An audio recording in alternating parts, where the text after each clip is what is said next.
Welcome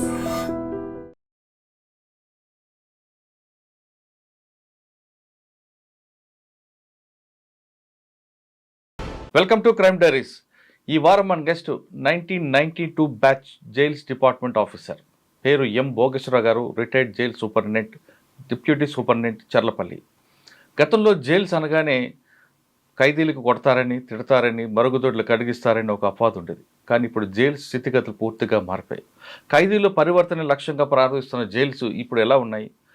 ఖైదీల యొక్క పరివర్తన మారుతుందా లేదా? లేదో జైల్స్కి వెళ్ళిన తర్వాత పోలీసులు చెప్తున్నట్లుగా అది యూనివర్సిటీ అవుతుంది, కొత్త కొత్త క్రిమినల్స్ వాళ్ళ మైండ్ సెట్ మారుతుందంటూ పోలీసులు చేస్తున్న ఒక ఆరోపణకి నిజమా లేదా అనే విషయాన్ని భోగేశ్వర గారికి తెలుసుకుందాం. సార్ నమస్తే అండి. నమస్తే అండి. సార్, సాధారణంగా జైల్స్ అనగానే పోలీస్ వెర్షన్ ఒకటి ఉంటుంది, ఖైదీల వెర్షన్ ఒకటి ఉంటుంది. ఖైదీలు ఏమంటారంటే జైల్స్లోకి వెళ్తే డబ్బులు ఇస్తే ఏదైనా దొరుకుతుంది, ఒక అమ్మాయిలు తప్పించి అన్నీ దొరుకుతాయి, మందు కానీ, డ్రగ్స్ కానీ, గంజాయి కానీ ఏమైనా దొరుకుతాయి, ఫోన్లు అయితే ఎక్కడైనా వాడుకోవచ్చని వాళ్ళు బహిరంగంగా చెప్తుంటారు.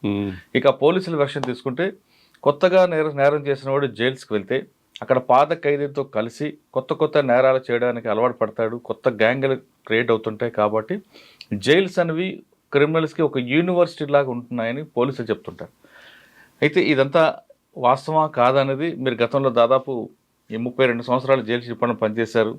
శ్రీకాకుళం నుంచి చర్లపల్లి జైలు వరకు వచ్చారు. చర్లపల్లి జైలు అనగానే సాధారణంగా అందరికీ కూడా అది హైటెక్ జైలు.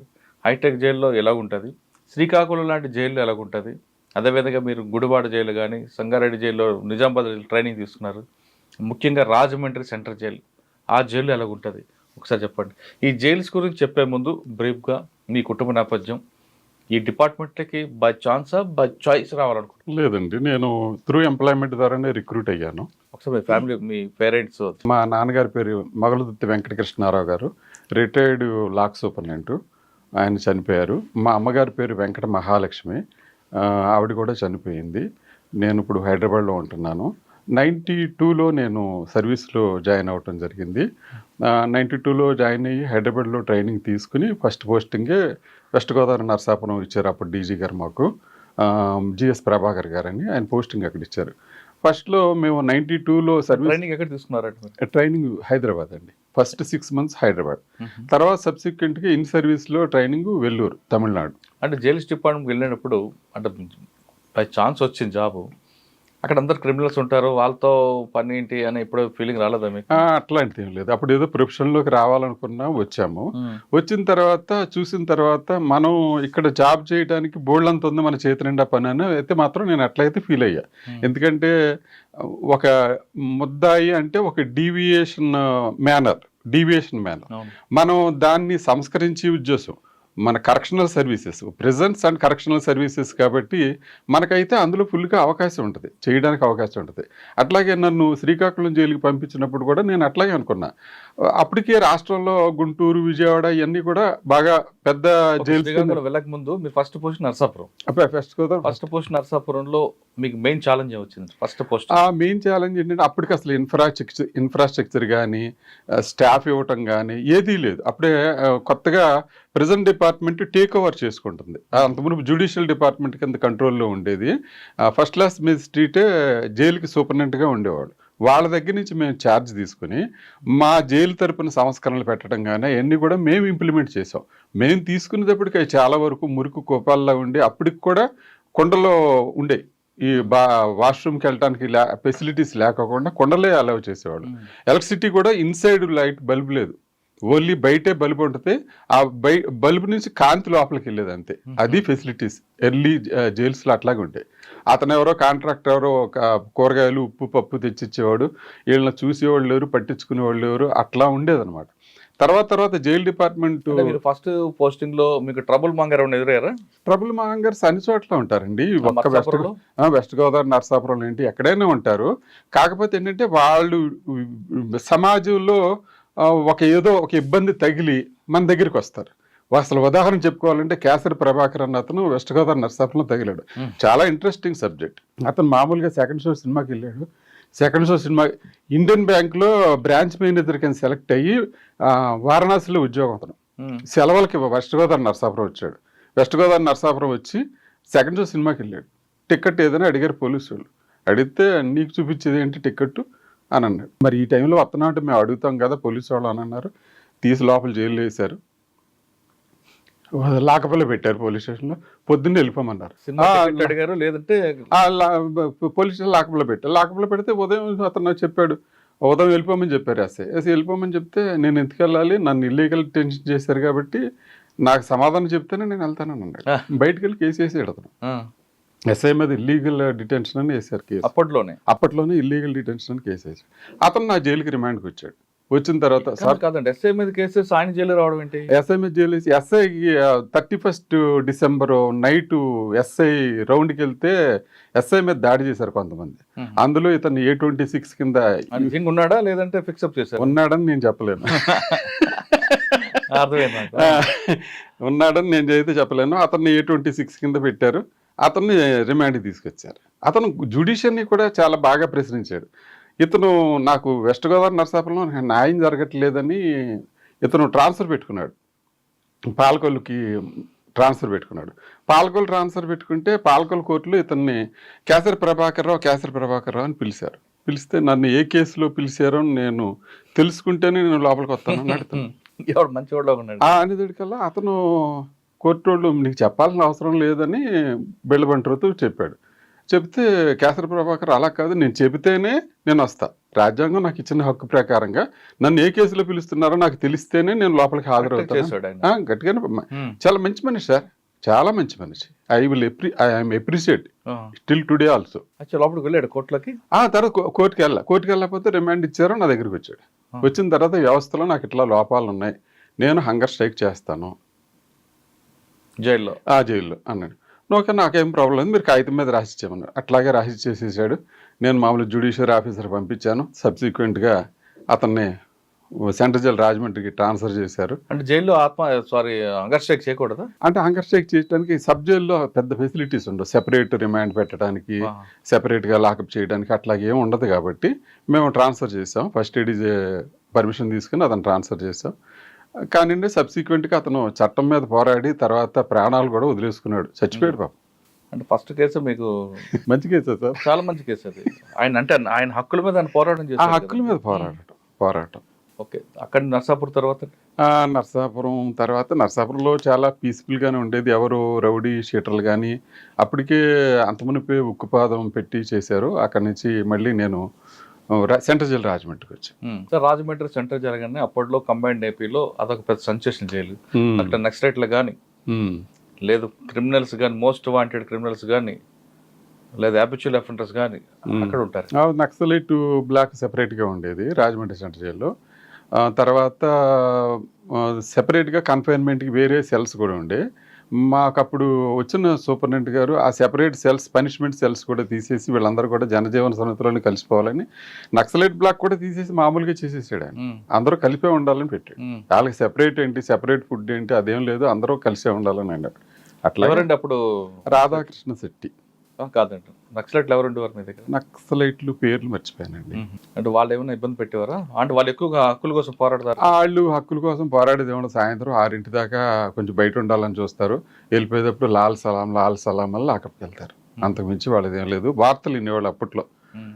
ఆల్ ఇండియా రేడియోలో వచ్చే వార్తలు వినేసి ఆ వార్తలు అయిపోయిన తర్వాత లోపల లాకప్కి వెళ్ళేవాడు. కానీ ఎప్పుడు మీకు ఇబ్బంది పెట్టలేదు? ఎప్పుడు ప్రాబ్లమేటిక్ పెట్టలేదు. అక్కడ ఎవరైనా ట్రబుల్ మాంగర్ ఉన్నారా? రాజమండ్రి సెంట్రల్ జైల్లో మాకు ఎవరు ట్రబుల్ మాంగర్ లేరు. అయినా అప్పుడు నేను ఎస్ఐ క్యాడర్, సూపరింటెండెంట్ క్యాడర్ వేరే ఉంటారు కాబట్టి నేను ఒక ఎస్ఐ క్యాడర్. అక్కడ రోజుకి ఎన్ని రౌండ్స్ చేస్తారండి మీరు లోపలండి? ఉదయం అల్లాకి ఇంకోసారి వెళ్తారు. అసలు సాధారణంగా జైలు నిబంధనల ప్రకారం ఎన్ని గంటలకు ఓపెన్ చేస్తారు, ఎన్ని గంటలకు క్లోజ్ చేస్తారు? బిఫోర్ 6 అండి. బిఫోర్ 6 5:40 కల్లా మేమంతా స్టాఫ్ అందరూ అక్కడికి వెళ్ళాలి. మేము వెళ్ళిన తర్వాతే అక్కడ ఓపెన్ చేస్తారు. లోపల నైట్ డ్యూటీ వాళ్ళు ఉంటారు, కానీ ఆఫీసర్ వచ్చిన తర్వాతే ఓపెన్ చేస్తారు. అన్లెస్ అదర్వైజ్ ఆఫీసర్ రాకపోతే ఓపెన్ చేయకూడదు. అందుకని సూర్యోదయం ముందే ఓపెన్ చేస్తారు. సూర్యోదయం ముందే ఓపెన్ చేస్తారు. చేసిన తర్వాత వాళ్ళ కార్యక్రమం ఏముంటాయి? సూర్యోదయం ముందే ఓపెన్ చేసిన తర్వాత వంట చేసేవాళ్ళు వంటకి వెళ్ళిపోతారు. కాలకుర్చాలు తీసుకునే వాళ్ళు కాలకుర్చాలు చేసుకోవడానికి వెళ్తారు. సబ్ జైల్స్లో అయితే వీళ్ళు కాలకుర్చాలు తీసేసుకునే టైంకల్లా వాళ్ళు టీ అందించేస్తారు. తర్వాత బ్రేక్ఫాస్ట్ ఇస్తారు, లాకప్ వెళ్ళిపోతారు. తర్వాత కోర్టులు ఎవరెవరు ఉన్నారో వాళ్ళందరూ సిద్ధమైపోతే వాళ్ళకి ఇంచుమించుగా 9 లోపే ఫుడ్ పెట్టేస్తారు. ఎందుకంటే కోర్టులు కొన్ని దూర ప్రాంతాలకు కూడా కోర్టులకు వెళ్ళాల్సి ఉంటుంది కొంతమంది ముద్దాయిలు. ఒకవేళ వాళ్ళు డిలే అయినట్టయితే కోర్టులు కూడా సూపరింటెండెంట్ని కోర్టుకు వచ్చి సమాధానం చెప్పమని అంటాయి. అలాంటి పరిస్థితులు ఉంటాయి కాబట్టి వాళ్ళకి ముందే ఫుడ్ పెట్టేసి కోర్టులకు రెడీ చేస్తారు. ఇలాగ ఎస్కార్ట్ ఎవరెవరు వచ్చారు ఏంటో చూసి ఆ ముద్దాయిలకు లోపల ఇన్ఫార్మ్ చేస్తారు, నీకు వచ్చింది ఎస్కార్ట్, నువ్వు రెడీగా ఉండని చెప్తారు. అతను రెడీగా ఉంటాడు, అతన్ని హ్యాండ్ ఓవర్ చేసి పంపిస్తారు. అంటే ఉదయం ఎన్ని గంటలు టీ ఇస్తారండి? ఉదయం బిఫోర్ 6:30 6:40 కల్లా టీ అయిపోద్దండి. 7:20 కల్లా బ్రేక్ఫాస్ట్ అయిపోతుంది. మామూలుగా యూజువల్గా కోర్టుకి వెళ్ళిన వాళ్ళు అయితే 9 కల్లా భోజనం చేసేస్తారు.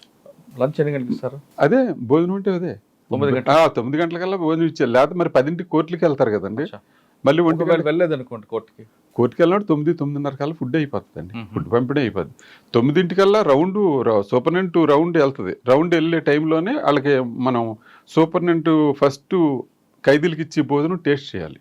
టేస్ట్ చేసేసి అప్పుడు పాస్ ఆన్ చేయాలి. అప్పుడు పంపిణీకి వెళ్తాను అనమాట. సాధారణంగా నిబంధనల ప్రకారం ఏం పెడతారండి భోజనాలు? మటన్, చికెన్, ఫిష్ అంటారు వాస్తవం? ఫిష్ ఉండదండి.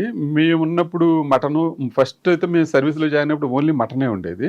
తర్వాత అసలు మా ఆఫీసర్స్ దాని మీద చాలా శ్రద్ధ తీసుకున్నారంటే, ఎంత శ్రద్ధ తీసుకున్నారంటే బయట ప్రపంచానికి కూడా తెలియదు. ఒక రకంగా చెప్పాలంటే సన్ఫ్లవర్ మేము కొనే సన్ఫ్లవర్ ఆయిల్ కల్తీ దొరుకుద్ది, ఖైదీలకి అనారోగ్యం జరుగుద్దని అనంతపురం జైల్లో గ్రౌండ్ నట్ ఆయిల్ మిషనరీ పెట్టారు. అప్పటికప్పుడు డీజీ గారు డెసిషన్ తీసుకుని 35 లక్షల రూపాయలు పెట్టి మెషిన్ పెట్టి గ్రౌండ్ నట్ ఆయిల్ ఆడిచ్చి రాష్ట్రం అంతా సప్లై చేయడానికి పెట్టారు. ఎందుకంటే ఫస్ట్ మేము 15 కేజెస్ టిన్స్ కొనేవాళ్ళం, అగ్మార్క్ చూసేవాళ్ళం. వాటిలో అడల్ట్రేషన్ జరుగుద్దని మళ్ళీ 1 లీటర్ పోచెస్ తీసుకునేవాళ్ళం. 1 లీటర్ పోచెస్ అయితే అడల్ట్రేషన్ ఉండదని. దాని తర్వాత ఫెడ్కాన్ నుంచి తీసుకోవాలని చూసాం. ఫెడ్కాన్ నుంచి తీసుకుంటే అది కూడా కొంచెం పేపర్లో దాని మీద కూడా కొంచెం సరిగ్గా జరగట్లేదని వచ్చింది. దాని తర్వాత అది కూడా మానేసి సొంతంగా మిల్లు పెట్టి వీళ్ళకి మంచి ఆయిల్ పంపించాలి, ఎందుకంటే అనారోగ్యం జరగకూడదని. అందుకని సాధారణంగా ఉదయం నుండి వారం రోజులు మెనూ ఉంటుంది కదా, మెనూ ఏం చెప్తారు? సోమవారం ఏంటి, మంగళవారం ఏంటి, బుధవారం ఏంటి? సోమవారం కందిపప్పు అండి, మంగళవారం శనగపప్పు, బుధవారం పెసరపప్పు, అట్లా 3 పప్పులు రొటేషన్. మళ్ళీ గురువారం, శుక్రవారం, శనివారం అట్లా మళ్ళీ రొటేషన్ అవుతుంది. ఒక సండే ఏమో ఫస్ట్లో నేను సర్వీస్లో జాయిన్ అయినప్పుడు మటన్ ఒకటే పెట్టేవాళ్ళు, చికెన్ ఉండేది కాదు. తర్వాత మటన్ వల్ల మళ్ళీ కొలెస్ట్రాల్ పెరిగి మళ్ళీ వాళ్ళ ఆరోగ్యం దెబ్బతిని హార్ట్ అటాక్లు వస్తున్నాయని వీళ్ళందరూ కూడా డిసైడ్ చేసుకుని ఒక వారం మటన్, ఒక వారం చికెన్ పెడుతున్నారు. పాలు ఎప్పుడు ఇస్తారండి? స్వీట్స్ కానీ? పాలు అంటే స్పెషల్ డైట్ కింద ఎవరికైనా టీబీ రోగులు కానీ వాళ్ళకి కానీ ఇస్తారు. అంతేగాని పాలు స్పెసిఫిక్గా ఖైదీలకు ఎవరు. అనారోగ్యం కలిగి డాక్టర్ రికమెండ్ చేస్తే కోడిగుడ్డు మెనూలు తర్వాత ఏం చేశారంటే బుధవారం కోడిగుడ్డు మెనూలో చేంజ్ చేశారు. మేము సర్వీస్లో ఉన్నప్పుడు లేదు కోడిగుడ్డు, తర్వాతే మెనూలో ఇంప్లిమెంట్ చేశారు. డైరెక్టర్ జనరల్ ఆఫ్ ప్రెజెన్స్ చాలా వరకు కూడా చాలా ఆలోచన చేసి తరతరాల నుంచి ఉన్న బ్రిటిష్ వాళ్ళ దగ్గర నుంచి ఉన్న మెనూని మార్చుకుంటా ఒక్కొక్క ఆఫీసరు జైలు ఇన్ఫ్రాస్ట్రక్చర్ మార్చడానికి అయితే చల్లపల్లి జైలు ఎంవి కృష్ణారావు గారి దగ్గర ఉండి దాన్ని అంతా ప్లాన్ చేసి ఇంత జైలు ఎలా ఉండాలని ఆయన కళల రూపం అది చల్లపల్లి జైలు. స్వీట్స్ ఎప్పుడు ఇస్తారండి? స్వీట్స్ ఫెస్టివల్స్కి ఇస్తారండి. ఫెస్టివల్స్కి ఇస్తారు. ప్రిస్క్రైబ్డ్ ఫెస్టివల్ ఉంటుంది. ఆ ఫెస్టివల్లో 200 గ్రాములు లడ్డు తయారు చేసి ఇస్తారు. కానీ బయట నుంచి ఫుడ్ తెచ్చుకోవచ్చు, డబ్బులు ఇస్తే బిర్యానీ కూడా దొరుకుతుంది అంటారు, వాస్తవం? లేదండి, ఎట్లా చేస్తారు, ఎట్లా అవుతుంది? ఎన్నో దాటి లోపలికి వెళ్ళాలి. ఎదురు మెయిన్ గేట్ ఉంటుంది, తర్వాత వార్డు లోపల గేట్ ఉంటుంది. ఇన్ని చెకింగ్లో ఎక్కడా లోపల లేకోకుండా ఉండకుండా ఫైనల్గా చేరదు. కానీ కొంతమంది ఖైదీలకి అంటే యూటీ ప్రిజనర్స్ కూడా వాళ్ళ వంట వాళ్ళు చేసుకోవచ్చు. లేదండి, అలాంటివన్నీ పాత రోజులు, పాత జమానా. అసలు ఇప్పుడు అలాంటి ఎక్కడో కొంతమంది సెలబ్రిటీస్ వచ్చారనుకోండి, నేను జైలు ఫుడ్ తినమంటే అప్పుడు ఏం చేస్తారు? జైలు ఫుడ్ తిన్ను అని అనటానికి ఏమి ఉండదండి. అక్కడ ఏముండదు, అందరితో పాటు కామన్ గానే ఫుడ్ తినాలి. అన్లెస్ అదర్వైజ్ కోర్టు నుంచి ఏదైనా ఆర్డర్ తెచ్చుకుంటే ఆ ఫుడ్ ఎలా చేస్తారు? అంటే ఎవరు కోర్టు నుంచి ఆర్డర్ ఎవరికి ఇస్తారు? జగన్మోహన్ రెడ్డి ఉన్నారు, ఎక్స్ సీఎం. ఆయన కోర్టు నుంచి ఇంటి నుంచి ఫుడ్ తెచ్చుకోవడానికి ఆర్డర్ తెచ్చుకున్నాడు, తీసుకుంటాడు అంతే. అంటే కోర్టు ఆర్డర్ ఇస్తే కోర్టు ఆర్డర్ ఇవ్వాలి. అంటే జైల్లోనే వండుతారా బయట నుంచి తెప్పించు? వాళ్ళకి బయట నుంచి అవుట్ సైడ్ ఫుడ్ అలౌ చేశారండి. Court order. సెలబ్రిటీస్ వస్తుంటారు, వాళ్ళు మేము జైలు ఫుడ్ తినం, బయట నుంచి బ్రెడ్ జామ్ తెచ్చుకుంటాం. బ్రెడ్ అలౌడ్ అండి, bread allowed, banana allowed, apples allowed, అవి అలౌడే, బిస్కెట్స్ అలౌడ్. కానీ గంజా, సిగరెట్ ఆ సిగరెట్ మేము వెళ్ళిన సర్వీస్ కొత్తలో అయితే లోపల క్యాంటీన్లో అమ్మేవారు సిగరెట్లు. కానీ సబ్సిక్వెంట్గా అది స్మోక్ ఫ్రీ జోన్ చేసేసారు జైల్స్ని. దానివల్ల లోపల సిగరెట్ తాగకూడదు. ఓకే, సిగరెట్ బీడి తాగ. డబ్బులు ఇస్తే మందు కూడా లోపలికి వస్తుంది అంటారు, వాస్తవం? లేదండి, వాళ్ళు ఎన్నో ప్రయత్నాలు చేస్తారు సార్. గంజాయి తేవడానికి ప్రయత్నం చేస్తారు, మందు తేవడానికి ప్రయత్నం చేస్తారు, వాళ్ళు రకరకాల ప్రయత్నాలు చేస్తారు. అన్ని ప్రయత్నాలు చేస్తారు. ఒకసారి అయితే నేను విజయవాడ జిల్లా జైల్లో ఉండగానే ఒక అతను బిస్లరీ మినరల్ వాటర్ బాటిల్ తెచ్చుకున్నాడు. ఏంటి బాటిల్ ఈడికి టాలీ అవ్వట్లేదు, ఈడు బిస్లరీ మినరల్ వాటర్ బాటిల్ తాగేవాళ్ళే లేడు, ఏంటి ఈడు అంటే, ఏంటి సార్ మేము కూలింగ్ వాటర్ బయటకు వెళ్ళి ఎండలో ఎలా మండిపోతున్నాయి సార్, ఒక బాటిల్ మంచినీళ్ళు తెచ్చుకున్నాం సార్, ఇంకా కొంచెం మిగిలి సార్, లోపల తెచ్చి తాగకూడదా సార్ నన్ను అడిగాడు. ఏంటి ఈడు ఇలా మాట్లాడుతున్నాడు ఏంటి అని తీరా చూసాడు జిన్ను. జిన్ను జిన్ తెచ్చుకున్నాడా? మీరేం చేశారు వాడికి పనిష్మెంట్? అదే వాటితో రాయించుకుని పనిష్మెంట్, అది పనిష్మెంట్ అంటే ఉంటుంది. పనిష్మెంట్ కూడా ప్రిస్క్రైబ్డ్ పనిష్మెంట్లు ఉంటాయి. ఏదో సెపరేటు కన్ఫైన్మెంటు, ఇంటర్వ్యూలు ఆపటం అట్లాంటివి ఉంటాయి. మాన్యువల్లోనే ప్రిస్క్రైబ్డ్. ఆ ప్రిస్క్రైబ్డ్ ప్రకారం రేషన్ కట్టింగ్ అంత ములాఖత్ కట్టింగ్ ఉంటుంది. ములాఖత్ కట్టింగ్ ఉంటుంది. సార్ ఇప్పుడు మందు దొరకదని మీరు చెప్తున్నారు, కానీ గంజా దొరకదని మీరు చెప్తున్నారు. కానీ మీ ఆఫీసర్లు సడన్ గా రైడ్ చేసి గంజా ప్యాకెట్లు దొరుకుతాయి, సెల్ ఫోన్లు కూడా కుప్పలు దొరుకుతుంటాయి, అది ఎలా సాధ్యం ఉంటాయి? సెల్ ఫోన్లు దొరకటం అంటే మనం ఎంత భద్రతాపరంగా ఎన్ని జాగ్రత్తలు తీసుకున్నా వాళ్ళ మెంటాలిటీ ప్రకారం వాళ్ళు చేయాలని చూస్తారు. క్లాస్లో టీచర్ పాఠాలు అందరికీ సమానంగా చెప్తాడు. ఒకటి ఫస్ట్ క్లాస్ వస్తే, ఒకటి సెకండ్ క్లాస్ వస్తే, ఒకటి ఫెయిల్ అవుతాడు, ఒకటి ఆ క్లాస్ కూడా బంకు కొట్టి వెళ్ళిపోతాడు. అందరికీ టీచర్ చెప్పేది ఒకటే కదా, అట్లాగే మేము చెప్పేది కూడా ఒకటే, మేము చేసే పద్ధతి కూడా ఒకటే. కానీ దాన్ని రిసీవ్ చేసుకొనటం కానీ దానికి ఏమైనా కొత్త కోణాలు ఎత్తికేవాళ్ళు కూడా వాళ్ళు ఉంటారు. సమాజంలో ఎట్లా ఉంటారు, సమాజంలో ఉన్న మనుషులే కదా జైలుకి వచ్చేది కూడా. వాళ్ళు సమాజంలో ఎట్లా ట్రై చేస్తారు, ఇప్పుడు ట్రాఫిక్ సిగ్నల్ దగ్గర ఆగాలి, ఆక్కోకుండా జంప్ చేయటం ఎట్లాగా, నెంబర్ ప్లేట్ కనపడుకోకుండా చున్నీ వేయటం ఎలాగా, ఎట్లా చేస్తారు? హెల్మెట్ పెట్టుకోరు, లేకపోతే హ్యాండిల్ పెడతాడు, పోలీస్ కనపడితే హ్యాండిల్ పెడతాడు, నెత్తి తగిలించుకుంటారు. ఎట్లాగా బయట మనుషులు ఎట్లా ఉంటారు, జైల్లో కూడా అట్లాగే ఉంటారు. కానీ ఖైదీలకి పరివర్తన తేడానికి ఉంది కాబట్టి ప్రతి వ్యక్తి మీద మీ ఫోకస్ ఉండాలి కదా. ఉంటుంది. అట్లాగే చేస్తాము. అట్లాగే వీళ్ళకి యోగా నేర్పించడం కానీ, లిటరేచర్ అక్షరాలు నేర్పడం కానీ ఇవన్నీ చేస్తాం. అన్నిటికీ ప్రణాళిక. ఎక్కడి నుంచి దొరుకుతాయండి సెల్ ఫోన్లు అంటే ఇంక అన్నిటికీ ఒకసారి ఇప్పుడు మేము మీకు ఎట్లా అంటే చెప్తా.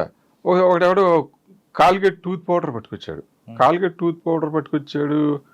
టూత్ పౌడర్ ఎవరు వాడలేదు, ఎప్పుడు కాల్గేట్ టూత్ పౌడర్ ఎలా వచ్చింది అని మేము చూసి ఇట్లా అనేది కల్లా వీ ఫీల్ సమ్ డిఫరెన్స్.